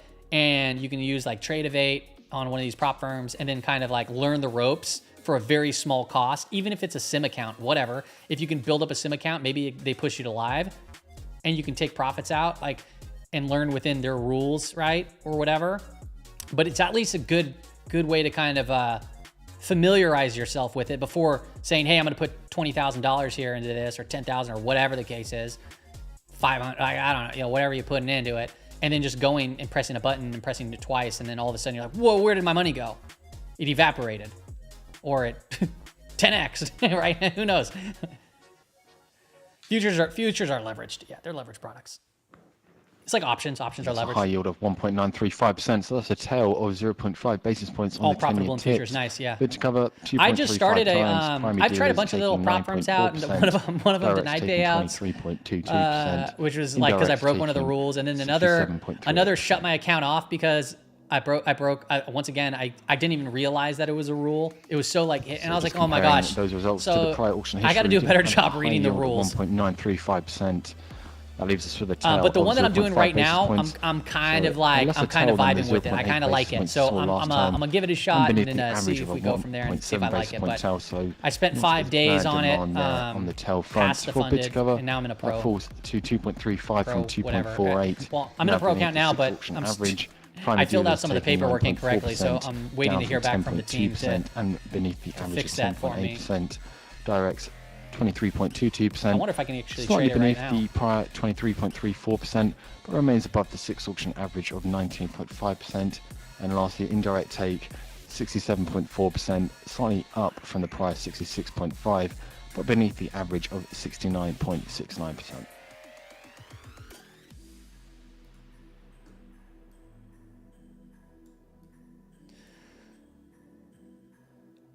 Don't believe in prop firms. Yeah, I mean, when I say prop firms on these spaces, they're like definitely in quotations because it's not really technically a real proprietary trading desk. They're not really giving you capital. You're just playing with a sim account. For the most part, most of these things. But there are some now that are starting to change and bring people alive faster. But yeah, I mean, if you have a way to fund your account and do that and you really understand it, awesome. But if you're brand new into the space and putting your money at risk and doing like big leverage, like it could be a difficult learning curve. So you kind of got to know, a little bit.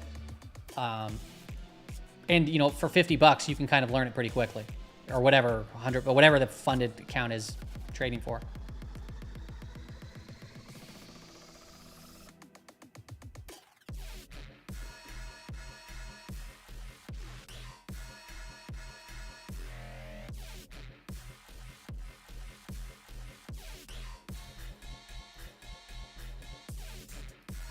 I'm trying to see if I can trade my account. What happened?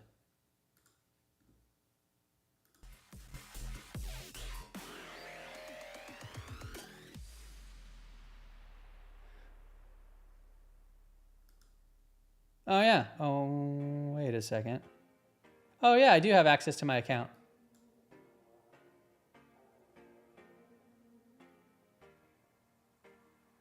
Or can I execute trades or no? Let me see here.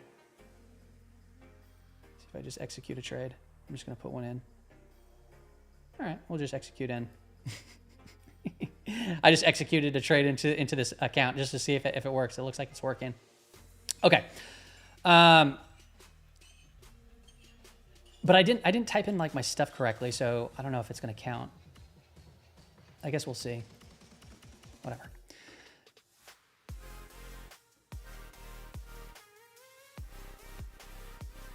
Do.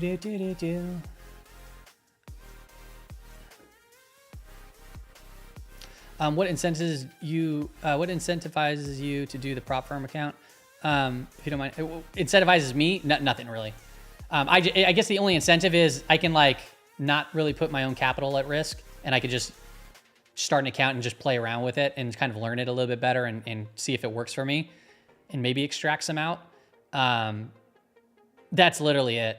Right. So on like really volatile days like this, like I don't really day trade all too frequently. So on like a day, like for today's not really that great a day, but on a very volatile day, I might be able to just go to that account and just trade it and leave my other stuff just as is. Like I'm not going to stop doing my swing trading for that kind of stuff. But that'd be the only, I guess the only incentive is very low cost barrier to entry. And unfortunately there's a bunch of rules and you got to pass tests or whatever. That'd be the only pretty much incentive is the thought of basically getting through it. And if you can get a funded account, if you can keep it and hold it and trade every once in a while, yeah, you might be able to extract a few bucks here and there. Whatever. Maybe not. Maybe. It's kind of paper trading in a way, unless they move you to live. It definitely starts off sim trading with the ability to potentially make money, right? 200 to 1 account is plutonium to deuterium. Yeah, that's pretty wild.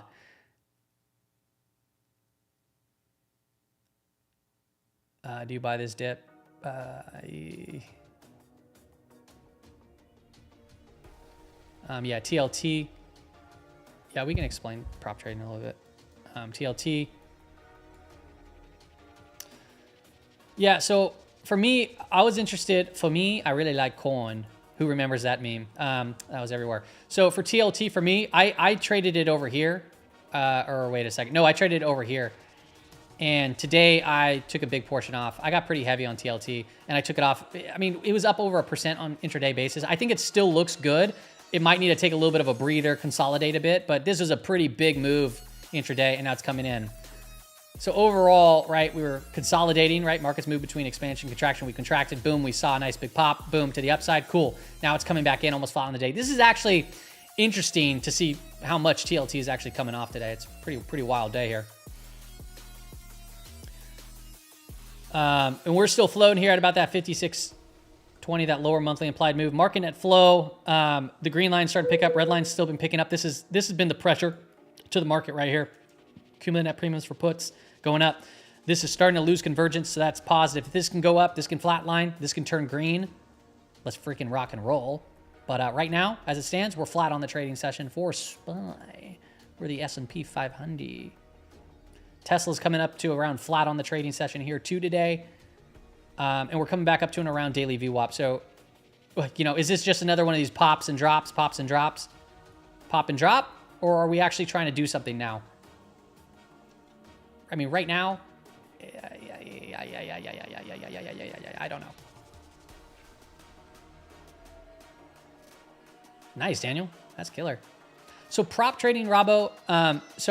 Okay, when I say prop firms right now, I'm talking about these yogurt shop places that have been opening up left and right on every street corner, basically, that are pitching you the idea saying, hey, for $50, you get funded $50,000 account or whatever, which is like not even true.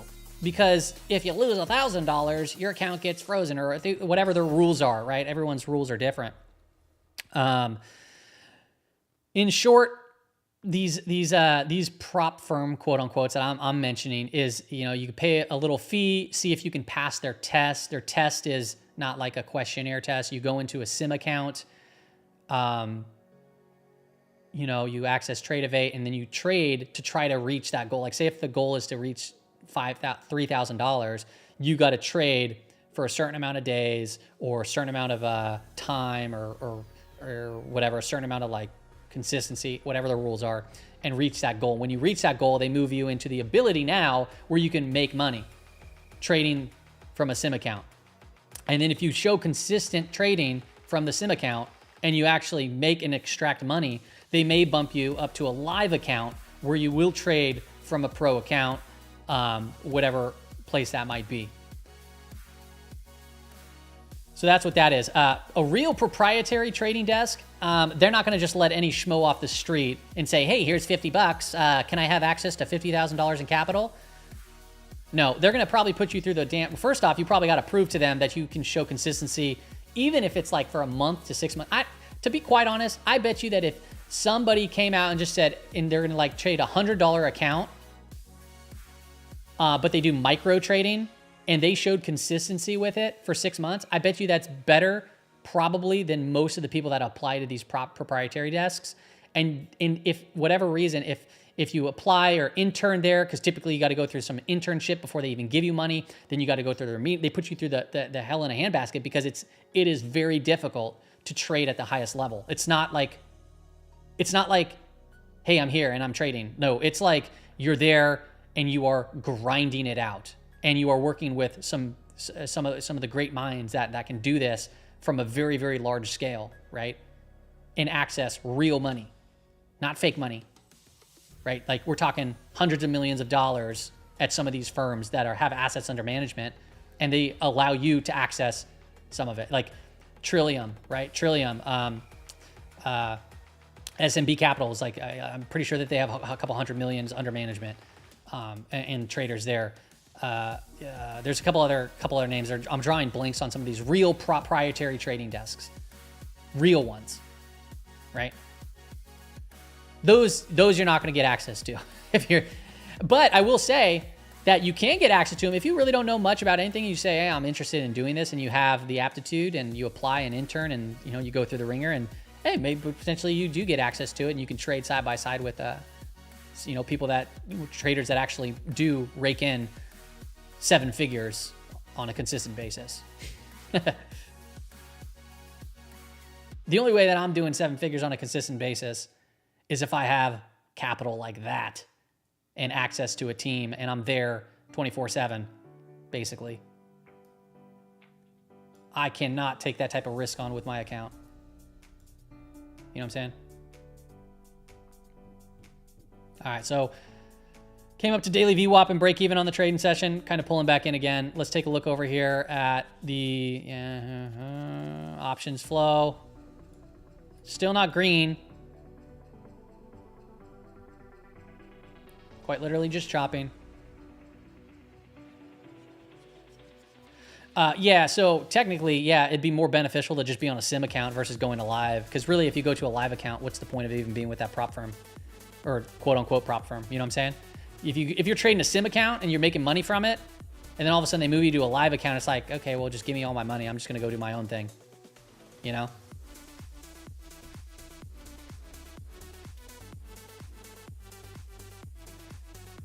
Yeah, exactly. Yeah, it's a good idea to build a resume. And it doesn't matter. Like honestly, you got to understand that some of the best traders are not who you typically would think. Like you can have you can have some guy off the, street, just like, dude, like he doesn't have the money to like show proof, and he doesn't want to apply to these places or intern because he doesn't have the funds, or doesn't think that, or thinks that he needs the funds. But if you can actually show proof in a brokerage statement that you've traded consistently, methodically, and have shown some ability to have expectancy and edge in whatever your strategy is, if you come to one of these places with that and a playbook of what it is that you're doing, like, hey, this is how I approach this specific market in this specific time, they're not going to just like overlook you. Because I guarantee you, most of the interns that apply, or even new people that come to these places, they legit will not do that. So the only way to stand out is by standing out, right? So if you want to get access to them, and I mean, don't take my word, contact them and ask, or, if you really wanted to. But if you were to apply or approach, I would say the best chance of getting ahead in there would be doing something showing what you have, but then having the ability, not saying like, hey, I need to get funded because I'm so good. Look at what I predicted. No, they don't care about that crap. You say, hey, this is what I've done. I can create this, but I'm, lacking X, Y, Z, and I need to get behind a team that can really take me to the next level. And I'm here to learn, open mind, right? Even if I traded all this and showed consistency, I'm willing, to learn it the proper way, or to walk through it with, one of the traders here and show me why it's a good idea, why it's a bad idea, whatever. You got to be open-minded and being willing to adapt and change. So for anybody that wants to apply for a prop firm, a real proprietary trading desk, and go through the year plus of being an intern, probably, to being able to access any kinds of real money. It's going to take time. Okay.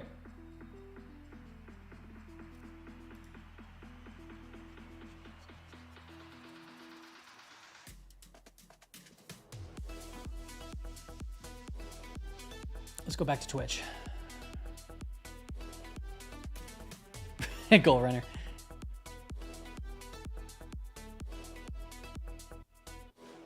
Yeah, PCT. What's up with PCT? Sure, we'll look at PCT.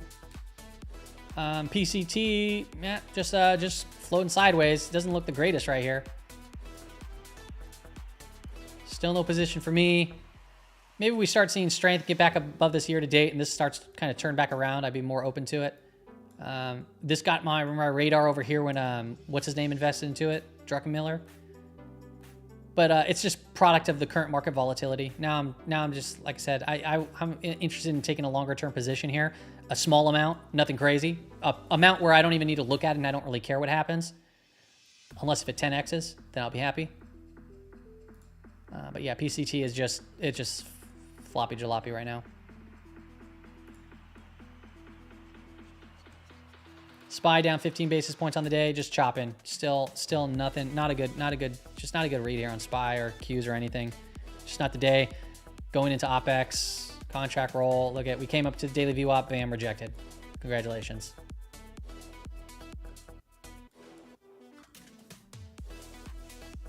What is the year to date? Year to date for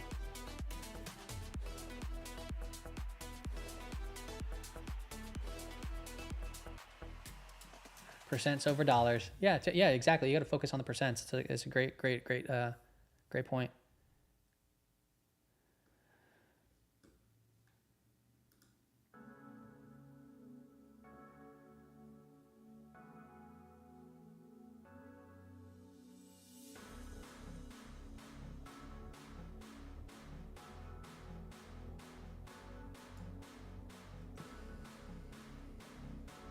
All right.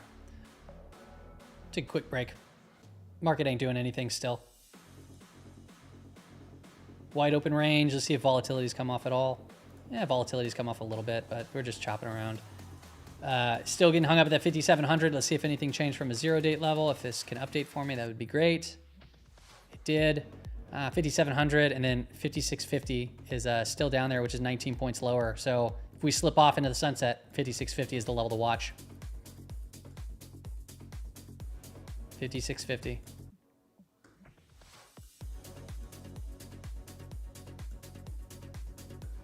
I'll keep this up on the screen right now. I'm gonna take a quick break. Let me see here.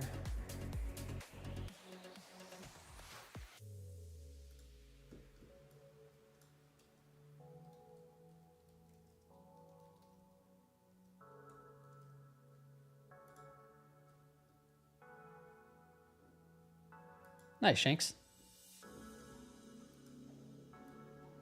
On it, so actually, I'm not going to comment on tax stuff. Never mind. I take that back. But there are some benefits to doing that. But you got to definitely talk to a CPA. Okay, or B1. I will be back.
All right.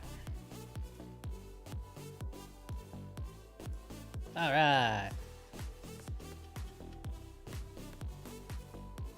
I did mention TLT. Boop, boop, boop, boop, boop, boop, boop, boop. We can talk about it again.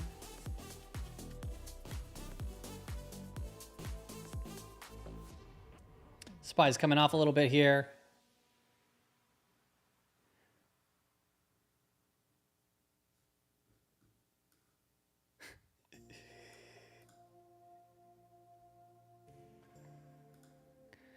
See here, 563, nothing. Still watching that, I guess 556.50, watch that level.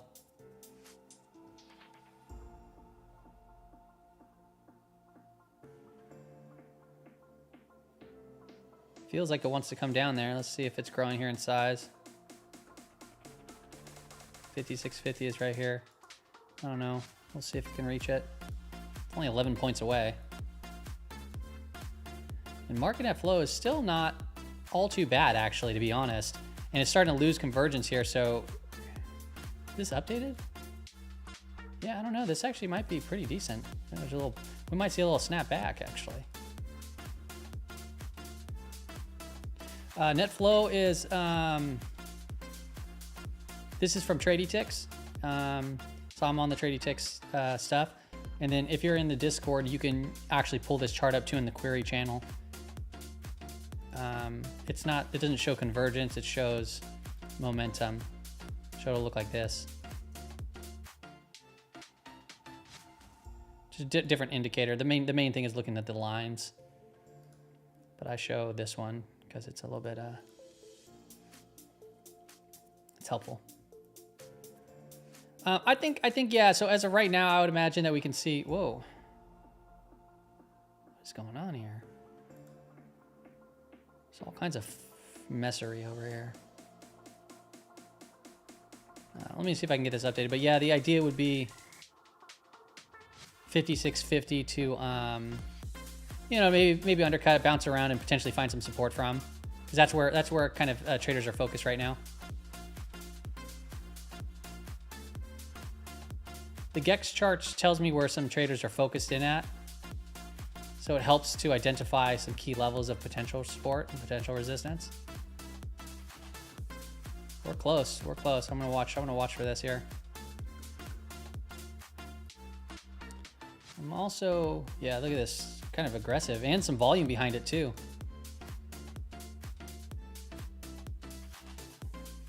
All right, this looks like it's coming into the 56.50 now.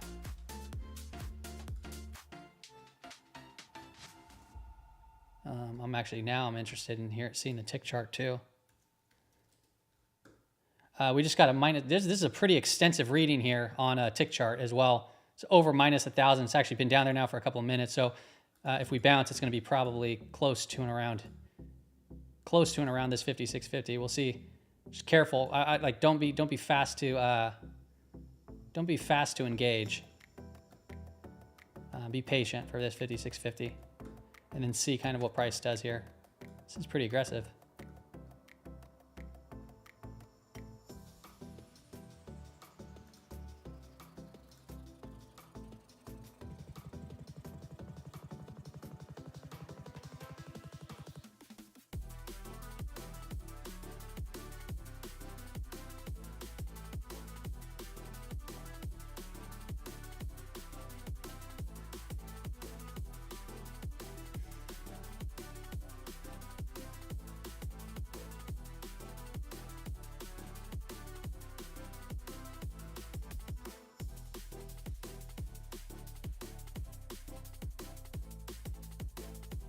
Couple of minutes holding down under here, so it's pretty extravagant reading on the tick chart.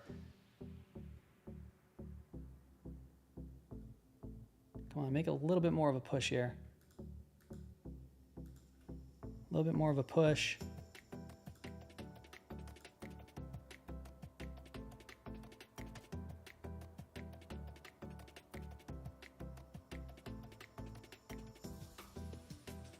Coming for 56.50.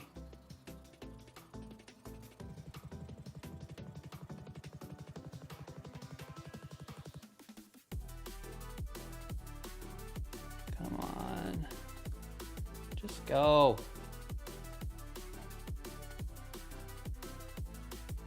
A little bit more. Ticks are kind of upticking here, so we'll see if that's just resetting. Market net flow is coming back off again, so nothing good there. And that was the new candle. We closed at the low of that 2-hour candle. So let's see if we get a little bit continuation here. Or if it's going to pop in our face. And it just kind of popped in our face.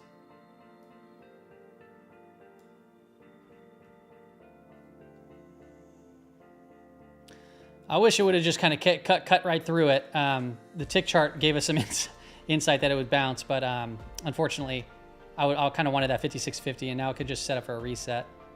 We'll see if it has a little bit stronger of a bounce here.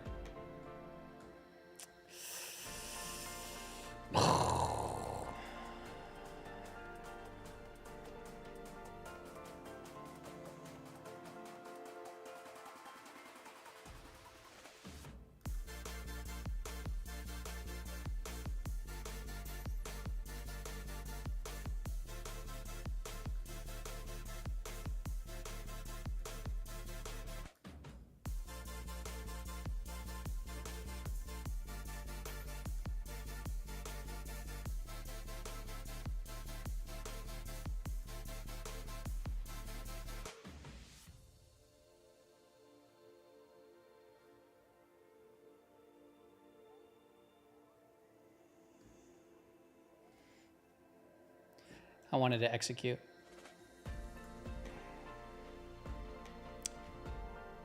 All right, well, okay, so we'll go into a smaller time frame. Let's look at NQ, kind of see what's going on here.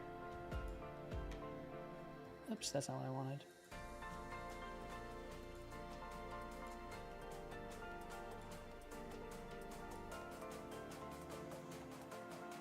NQ is still above its opening range.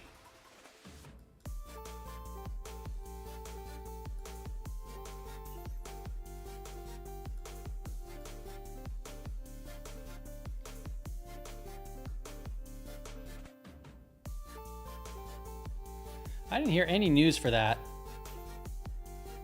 Secretary of Defense access canceling Pentagon HR contact was at 10:30. Maybe is this?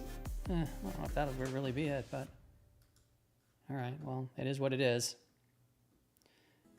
Maybe it'll come back here in a moment.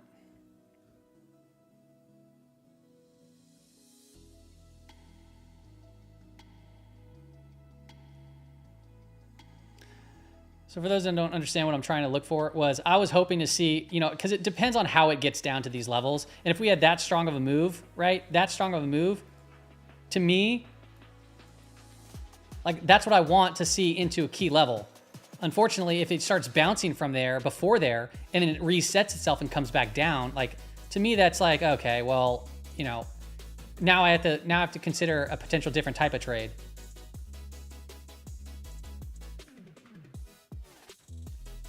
All right, so right now, what are we doing? We got a big, strong move. Now we're coming back. This is NQ over here.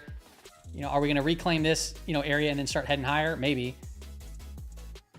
This is NQ just on a very quick time frame. Really was hoping that we got that 56.50. That's very annoying. It's so annoying. But maybe we get this. Maybe it just is back testing here. Let's look at market net flow again. 567. Okay, so maybe if it comes up to 567, that would be the area where it finds some sort of a resistance, but it's not giving me a clear signal as it did prior.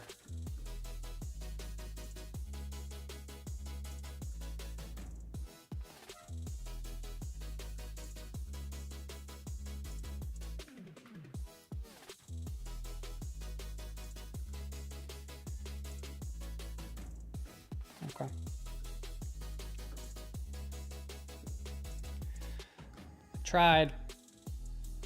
I tried. So right now we have a strong move down, kind of a pullback. So technically we'll watch for a potential back through. But right now it's pretty wild. So you got to go kind of small. Kind of small. kind of small. Let's see if we can get some continuation. Maybe for NQ, if we're going to get continued sell side, maybe watch probably right around this 789 if that comes into play. That's the opening range for today. Sometimes those can act as like levels of support potentially, but right here, right, we came in, we kind of doodled around, broke down. Now we're back testing. So either we're going to pull in and we're starting to try to kind of reclaim this, and the market's going to try to recover some of this big move right here in that last 2 hour candle. Market net flow, it's still a bullish divergence, don't have convergence, so this is it's still, you can have counter trend rallies. It's not a clear signal for both short or long, right? We don't have a good edge right here. It's not a strong edge for bulls and or bears, so you really got to look at the tape and the price action. So if you are bearish, NQ, I'd be watching for down into these ranges. Okay. Which is, 50, almost 100 point. Not really, not quite. We'll see.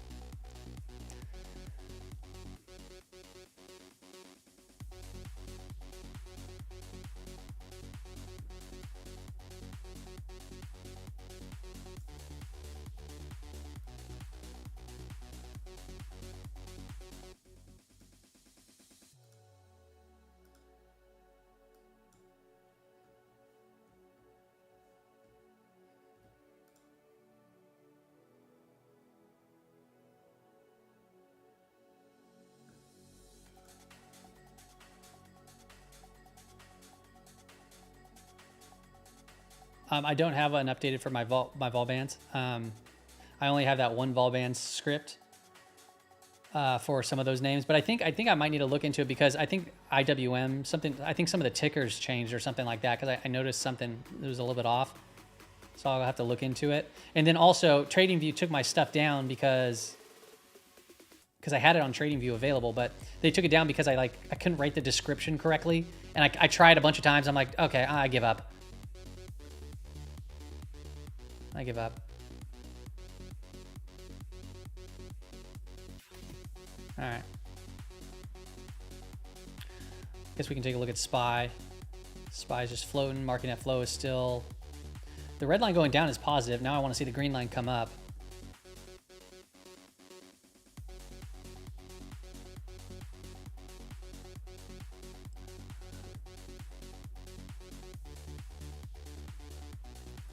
Maybe anchor in a VWAP right here, just on this big move over here. Let's see, price comes back to retest it, and maybe if it gets rejected up into these areas. But if it holds below this, then that's kind of from this kind of little mountain here. So it's not necessarily a horrible sign right now.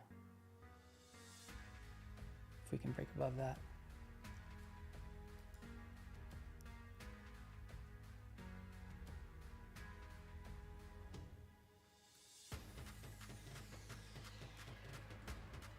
Doom, doom, doom, doom, doom, doom, doom, doom, doom, doom, doom, doom, doom.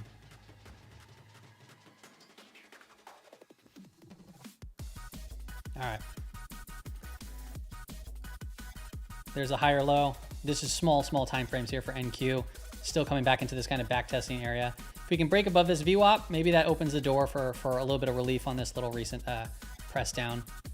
If we start really rallying up higher on SPX, you can see that this high over here, or sorry, this low on this candle may come into play. But right now, it's I'm just, once again, just not the cleanest look. But try to play it as we see fit.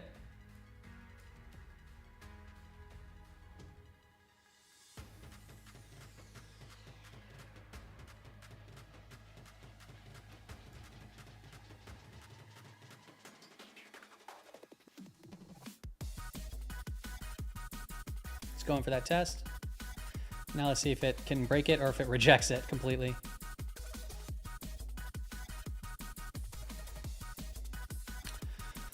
All right, SPY's coming back into that lower monthly implied move. Just a weird shakeout type of candle so far, and I'm really upset that we couldn't come down just literally 2 points more. 2 points, people. Come on, help me out. 2 points. All right, we're trying to reclaim this little VWAP here.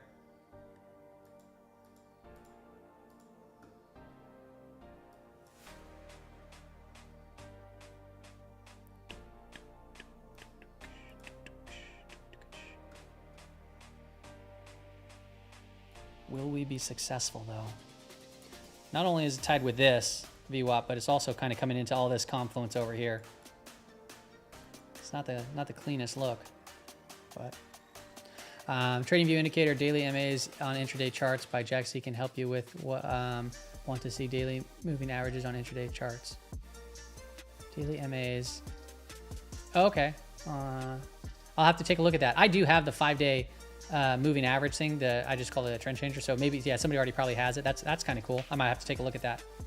The thing is, I don't want the 5-day moving average from the daily time frame on my intraday chart. I actually want specifically the synthetic one. So for example, on my 15-minute chart, I want the 130 period moving average. So if it automatically does the calculation, 1950 divided by whatever the time frame chart is, I like that for sure.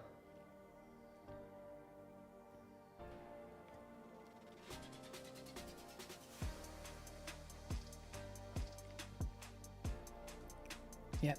All right, come on. Looks like it's holding at that VWAP still. Taking its little breath.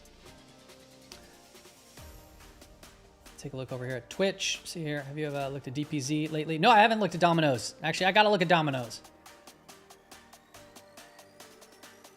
This is a 30-second chart, so this is very, very micro. I wouldn't recommend it too much, but I like keeping an eye on some of the VWAPs and the opening range here on this chart. Domino's, DPZ. I want to look at DPZ. Whoa, volatile. Kind of all over the place. I was looking at pizza, PZZA, for a minute.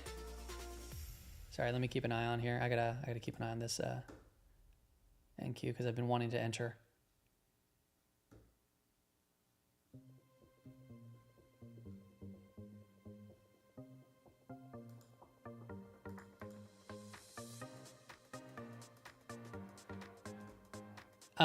I've been looking at PZZA. This one still is actually kind of consolidating here. Actually, it's getting very tight right over here. This one's been beaten down and brutalized. So I was been wondering maybe if we can see some of this kind of come back here in the near future. Domino's.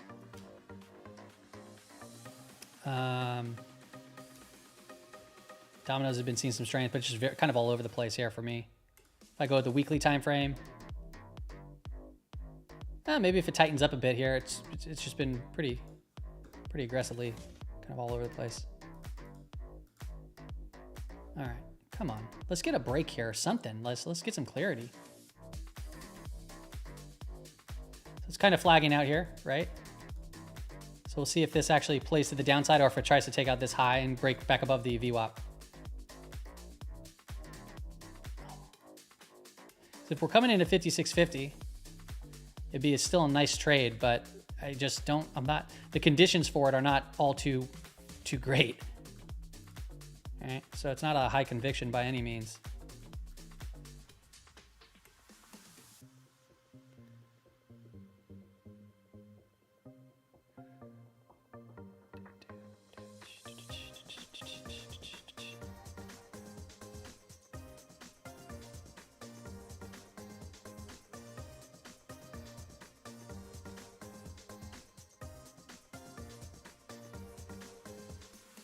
There's a way to turn on an alert for this.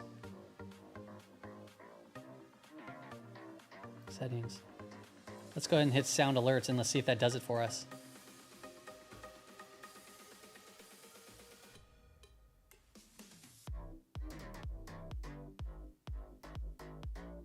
Dun, dun, dun, dun, dun, dun.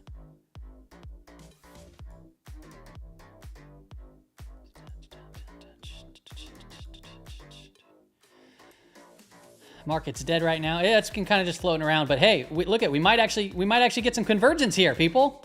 This could be good.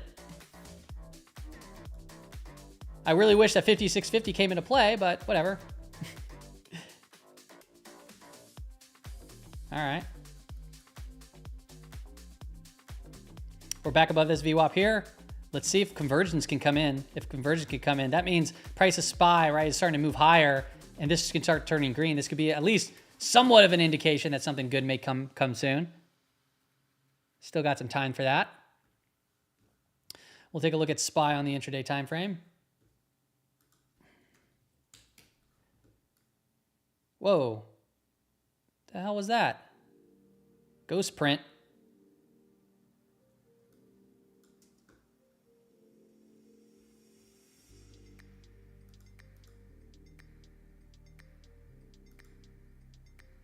Do I see NAS 100? I mean, I just look at NQ, and I mean, I look at the NASDAQ 100 as well. Yeah, what was that ghost print about? What was that? Fat fingy? Fat finger trade? Or insight?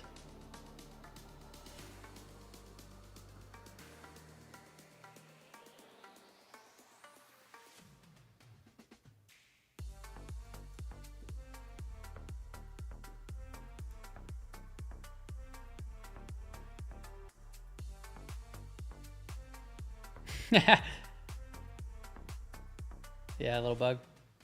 I mean, I see it on a couple of platforms. TradeTix did it too.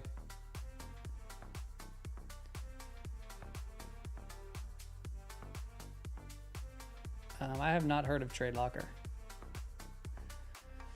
Okay, come on, market net flow. Let's turn it. Let's turn and burn it. Let's let these be the shakeout, and let's miss my entry or trade, whatever. It's okay. Let's bring it back and let's take it up to 50. Let's take it to the 72 handle on SPX. Let's see where we go from there. How about that? How about that? How about that?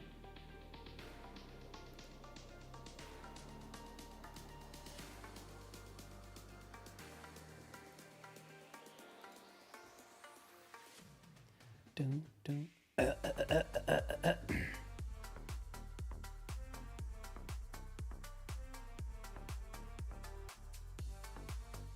Live account with money already, lost 20 pips. What are you trading?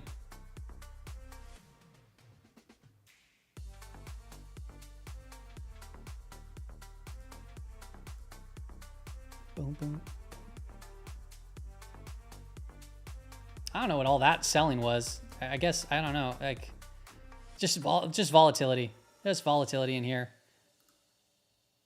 The green line coming, or the red line coming down is positive. This thing is like literally on the cusp of turning.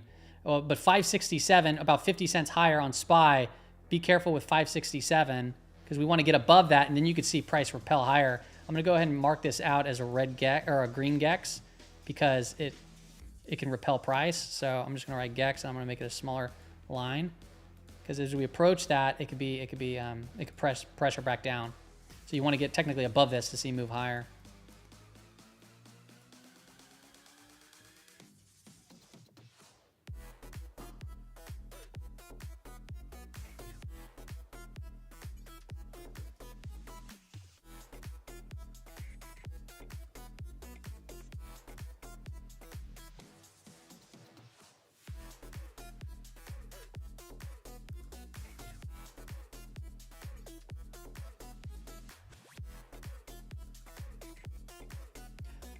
Boom, boom, boom, boom.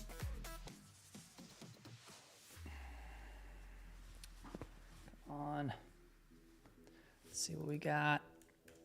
Let's go to the tick chart. Where did this go? 1027.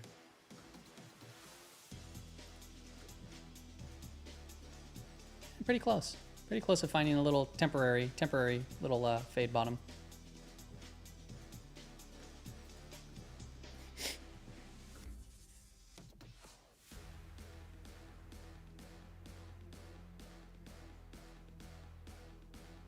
Coming back in.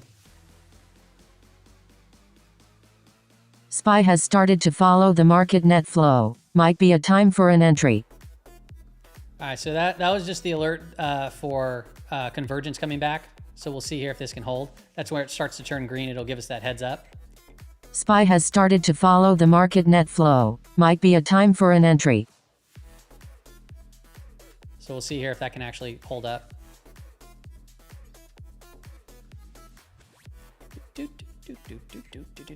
SPY has started to follow the market net flow. Might be a time for an entry. Hey, stop alerting me. I already know. Go ahead and turn settings off. I don't want to turn the alert off now. The SPY has started to move with the market of net flow. It might be time for an entry. You know what? I sure hope you're right, because I'm going YOLO! Just kidding, I'm not. Calm down. Still around that 566, man. This thing has been like kind of a stubborn pin throughout the day. But seeing market net flow come back, it is a positive sign. And that red line going down is also positive. So I'm going to go, I got to post this in the Discord just so people see it. That might not be on the live stream.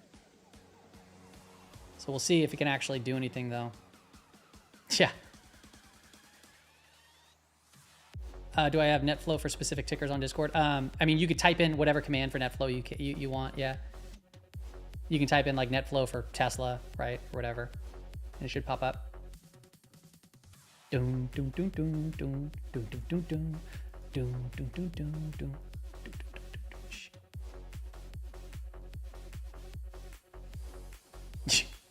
You instant went long. Sheesh. How's the VIX? Let me look at the VIX. The VIX is up on the trading session. Coming off a little bit, bouncing around here. SPY, once again, it's just doodling.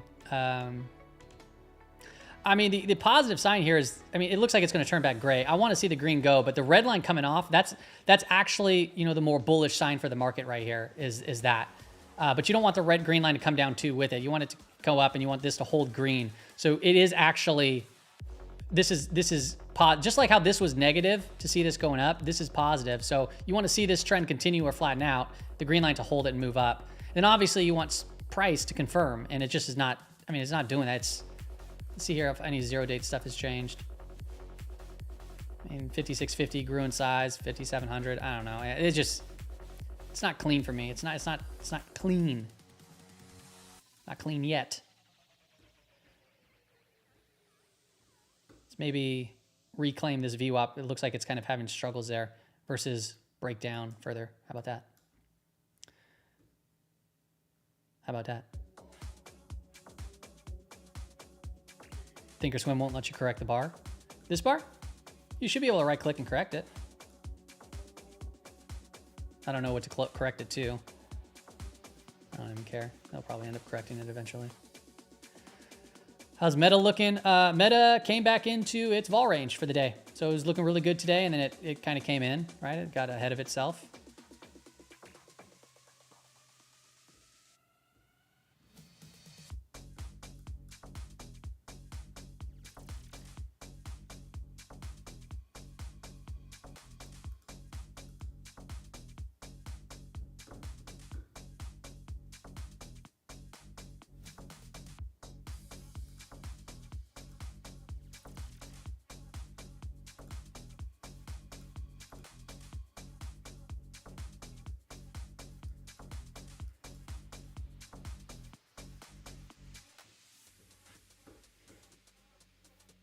Still just kind of looks weak here.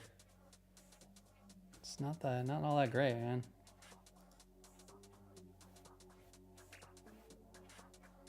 Thoughts on the big picture of the market, where it's going from here? Watch the video the day before yesterday you mentioned.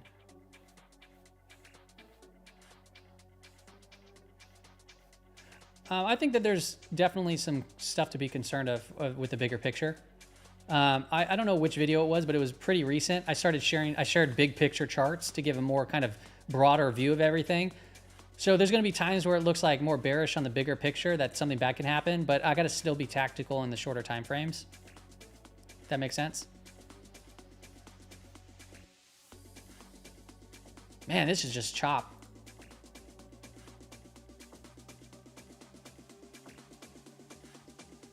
Chop City.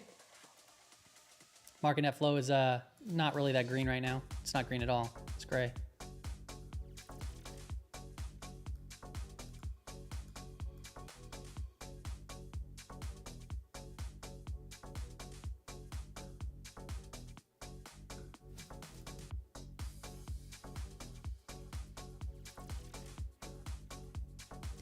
Come back in. I want to see. Make sure this pulls up.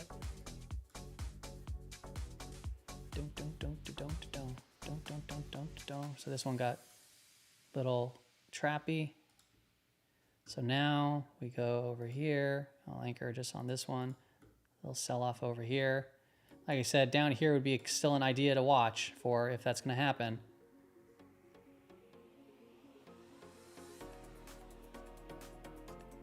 Do.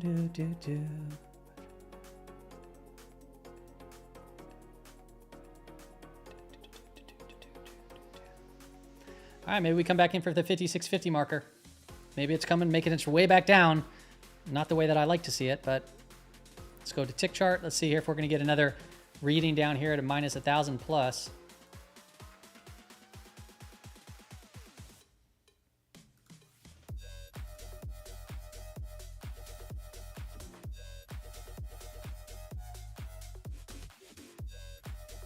All right, let's see if we can get it.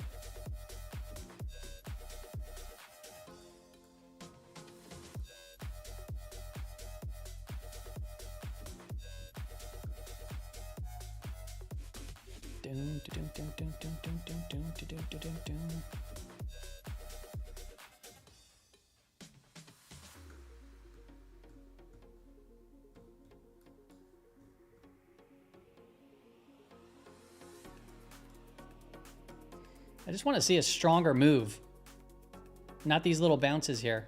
I want to see it just kind of flush through. I know that'll change if I look at some other time frames, but on these really micro charts, you can see like when it really starts to pick up and some fear hits. All right, let's get down here below minus 1,000. Maybe that gives us an idea here for a little bit of something.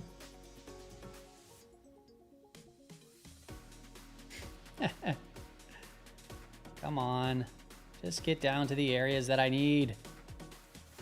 Give me something. I would like to trade. But you'll give me no chance. I'm not stepping into that. Give me more. Sell it. Press it. Down. Lower. Here. Right now. Over here. Come here. Drop. Over here. Let's go. Give me something to work with.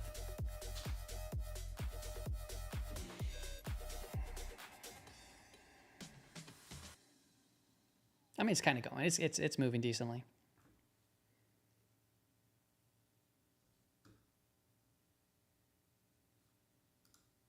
Break it.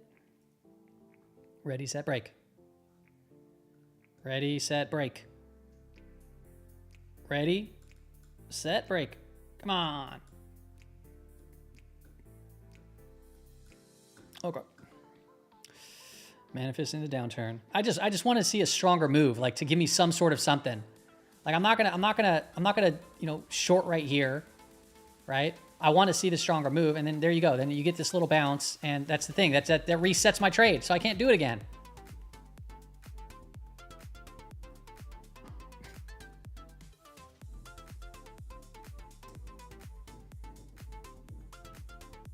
The only one that actually happened, but I wasn't fast enough, was down here.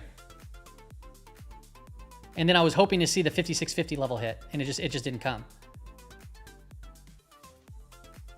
And then this one, I was planning on just going smaller if it can get under minus 1,000 for the tick reading, and then it just ripped right back up in the face without coming down there.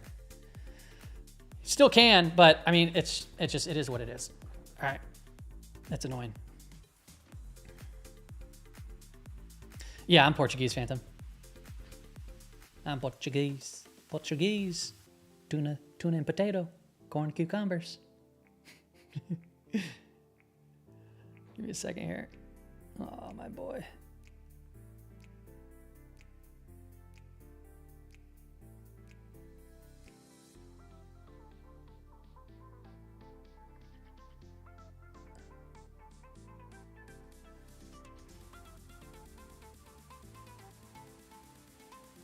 My wife's sending me photos of my boy at the library. He's so cute. He's so cute. Come on. All right, we can look at some other stuff, I guess. I want to keep an eye on this stuff because I was interested in trying to do a trade here. Going to Lisbon in 2 weeks. Sweet. You gonna go to a festa? If they still do it, I would imagine that they do. Festa.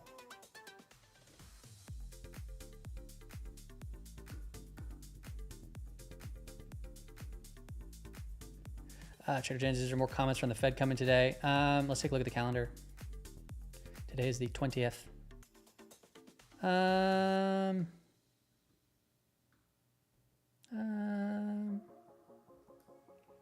don't know. Maybe. But right now, I don't see any Fed speakers here. Unless I'm overlooking it, but... God, that's bright. We're at that week-to-date VWAP. Chances are, I'm not going to get my spot to trade. So just go ahead and rip it in my face. And that's it. Cool. Sweet. Awesome. I love this. You organize the events there yourself? Oh, sweet.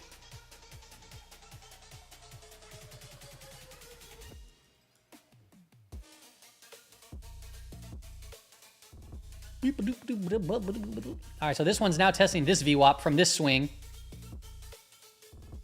I'm not entering any really pretty much anything today, Parma. I'm pretty just like pretty neutral here. It does feel like that, Trader Jens. Yeah, it's. I'm optimistically bullish that we'll get some sort of a move up higher, but I'm like not willing to whisk. I'm not willing to whisk all this monies. So I'm taking it easy. And if something lines up that's more clear for me, I'll try to approach it better. But right now I'm just, and this is just annoying.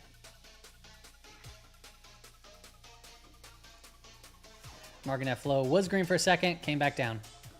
We got a magnet over here at 565. We got 2 hours left in the trading session. 565 is a slide lower. Slid a little bit, lower. A little bit lower.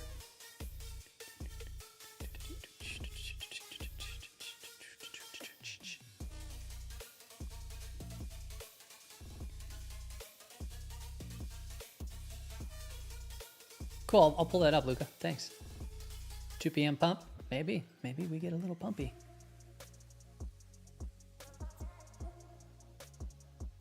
But right now, this market is heavy.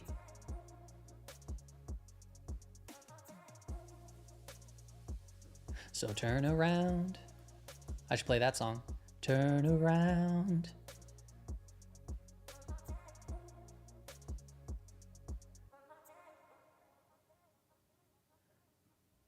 We could have a Friday squeeze. I bet you anything though, like the squeeze, if we get it, it's probably going to happen like end of day.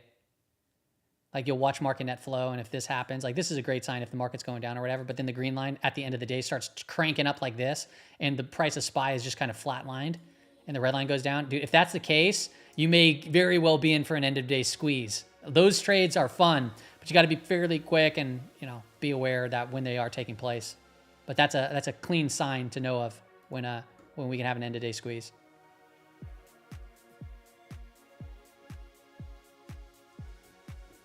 Oh my gosh, holy moly. Are we going for it? Are we gonna actually break and hold above? Or are we just, once again, chopping. Good luck trading that.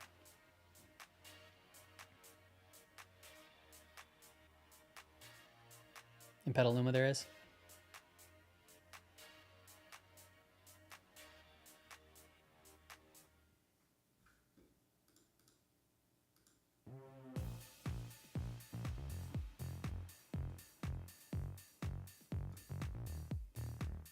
Anything with this, man.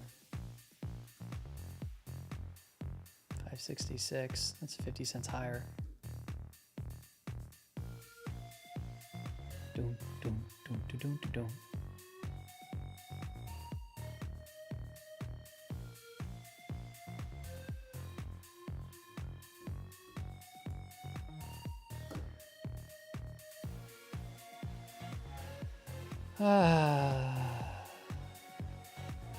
Look at this, kind of just this line in the sand right here at 870. It's just kind of pinned. Boom, boom, boom, boom, boom, boom. Boom, boom, boom, boom.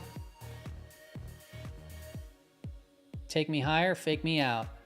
And all we're seeing here is now what? We're seeing lower highs here. So this has to change.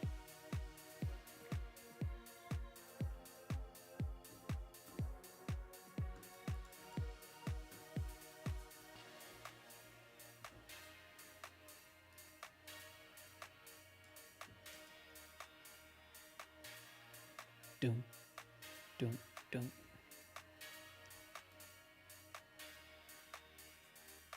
SPY is just grinding on that week-to-date VWAP right now. If this starts breaking, it's kind of looking, it's looking very vulnerable, to say the least. Like, we're probably going to get some movement here. Probably pretty soon. NQ is getting rather tight here, in a very tight range. It's just not clean though.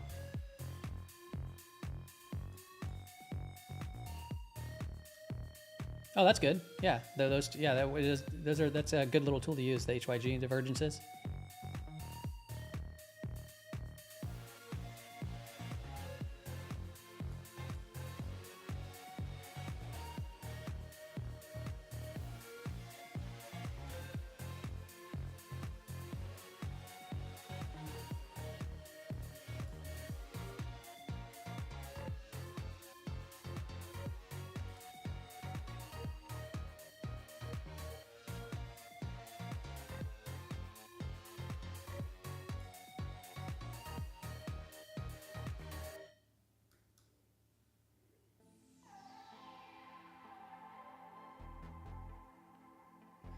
Let's go. Let's pop through.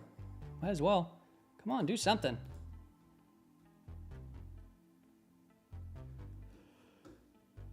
Doom, doom, doom, doom.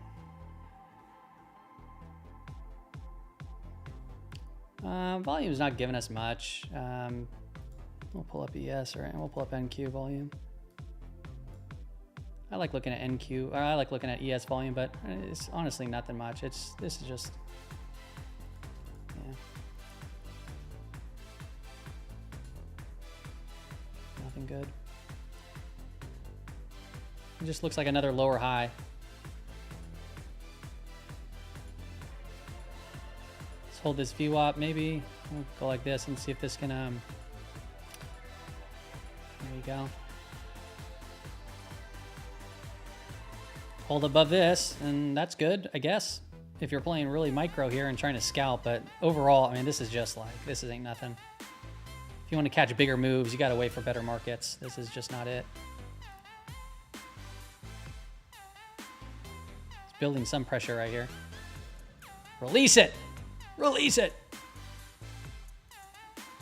Draw a wedge, and yeah, I mean, in like over here or something like that.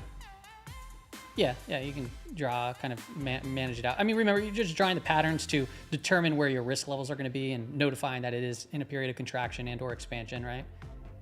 But, yeah.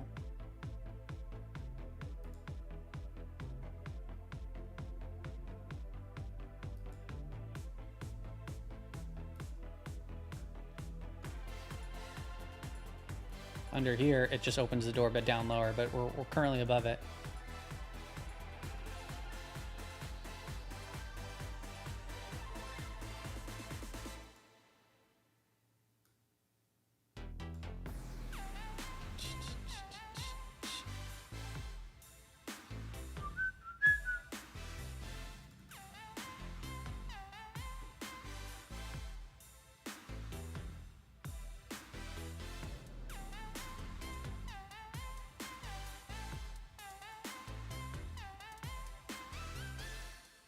All right, it's about to release here. We can get some movement. J and K looking a little different than HYG. Let's take a look.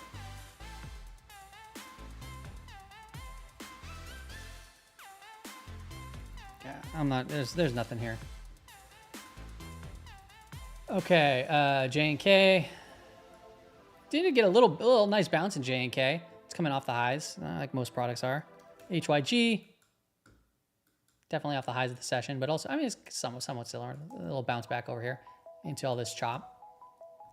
Let's take a look at some of these larger market cap names, see what they're doing. Because there just ain't nothing going on right now. This is going into OPEX for you. Just once again, just some really tight price action across the board here. Google's pretty tight. Amazon chopping pretty similarly. Meta, this looks, I mean, gosh, they need to step up. The bulls need to step up here. It just, all this stuff looks, once again, weak. Tesla is surprisingly holding up, but if they come for all these other names, they're probably going to take this one out too with it. This one's been flat all day. Let's go back over here to market net flow.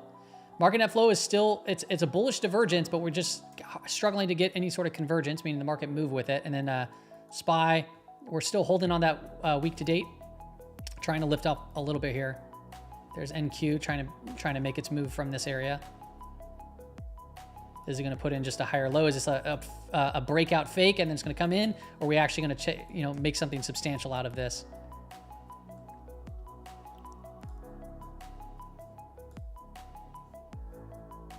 Take a look at bonds. What are bonds doing? We'll just use TLT as the proxy.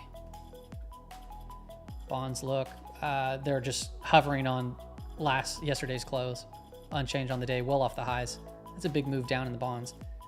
Energy names, XOM has been holding up pretty much at highs of the trading session. As far as ETFs, 11 sectors that make up these S&P 500. Financials holding up rather well after a big sell-off that saw a bounce, unlike some other stuff. XLC, communications, that one's kind of just at these lows. Utilities holding up pretty decently. ARC, flat. Healthcare down. What's the worst? Consumer staples is the laggard. IWM's down 37 basis points. Q's down 27 basis points. SPY's down 18 basis points. This market ain't even moving, people. This is nothing. Can I look at Oxy? Yeah, I can look at Oxy. Yeah, this market's at a standstill.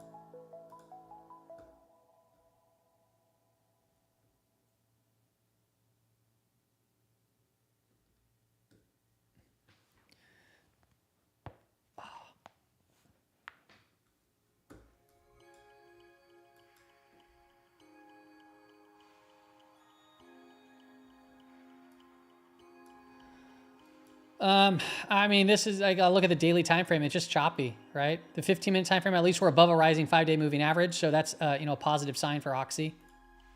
And then for the day, I mean, it's holding at basically break even. So, I mean, some of the energy names are holding up rather well today. And then, I mean, let's go to the weekly chart. I mean, it's below some of these, a lot of these key averages over here, the 10-week, 30-week, 40-week, they're all declining.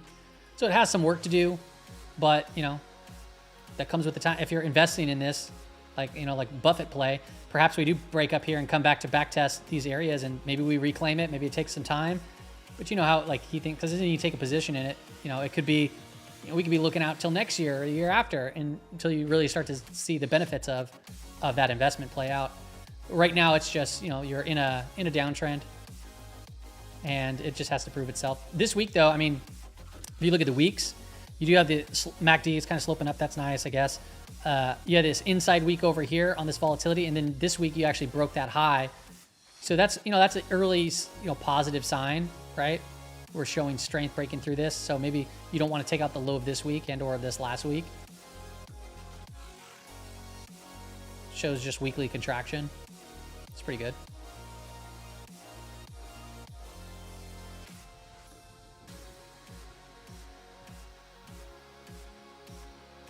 Doom, doom, doom, doom, doom, doom.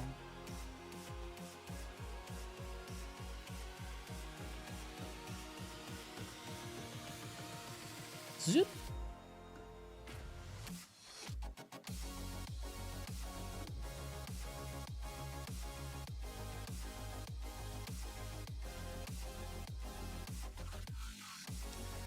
Yeah, I think I'm gonna just call it quits on the day. I was very interested in trying to take a trade in around this 56.50 for a quick scalp. I didn't get that, and then on the tick chart, I was then interested of getting an alert when it was selling off again. Back down here into the minus 1,000 reading. We didn't get that, so yeah, I tried, but really nothing appeared. So it is what it is. Yeah, there's not much going on. I think, maybe we get the movements tomorrow. This is I mean, yeah, we're on the contract roll week, so in OPEX, it's just, this is kind of normal stuff. What I will say, though, is if this starts upticking and starts cranking up higher and this starts a flat line into the close, just watch for that, because you might be in for a little end-of-day squeezy McSqueezy if that's the case.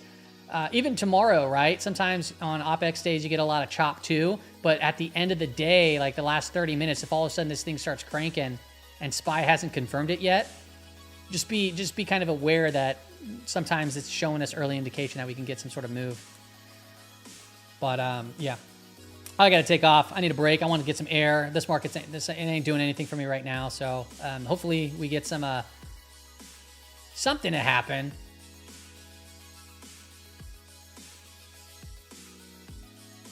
See that 567, why that 0-date level was important to know. As we came in there, it pressed pretty hard away from it. Probably don't need that on my screen anymore, as I don't think it's that big of a level anymore. 568 is the magnet. Take a look at SPY one more time before I hop off. We're looking at still about $2.03 priced into this market. $6 coming into tomorrow's trading session. We have actually not tested the daily expected move today. We're just seeing a series of just two-sided trade. That's all. Thanks everybody for tuning in. Marma, Just Me, Dunk, Comrade, Shanks, Paco. By the way, Shanks, thanks for the super chat. That was unnecessary, man. I appreciate that. Thank you. Thanks, Chris, and everybody else here. David, Dorito, Sully, Random Fusion, and then everybody out here on Twitch. Old Grumpy Golden, Omer, 69, Exotic, Regenerator, Nova, Later, DD, Sia, Billy Bob, Doppler, everybody. Thanks for tuning in. I appreciate it. Careful, be safe out there. I'm going to try to get a market brief out today to talk about some of the stuff else that's happening out here on the screens. Everything seems heavy. It all seems so heavy. See you 69. Alrighty. See you, base. See you, Trader Gens. Dunk. Slav. See ya. Doodles. Paco. Felix.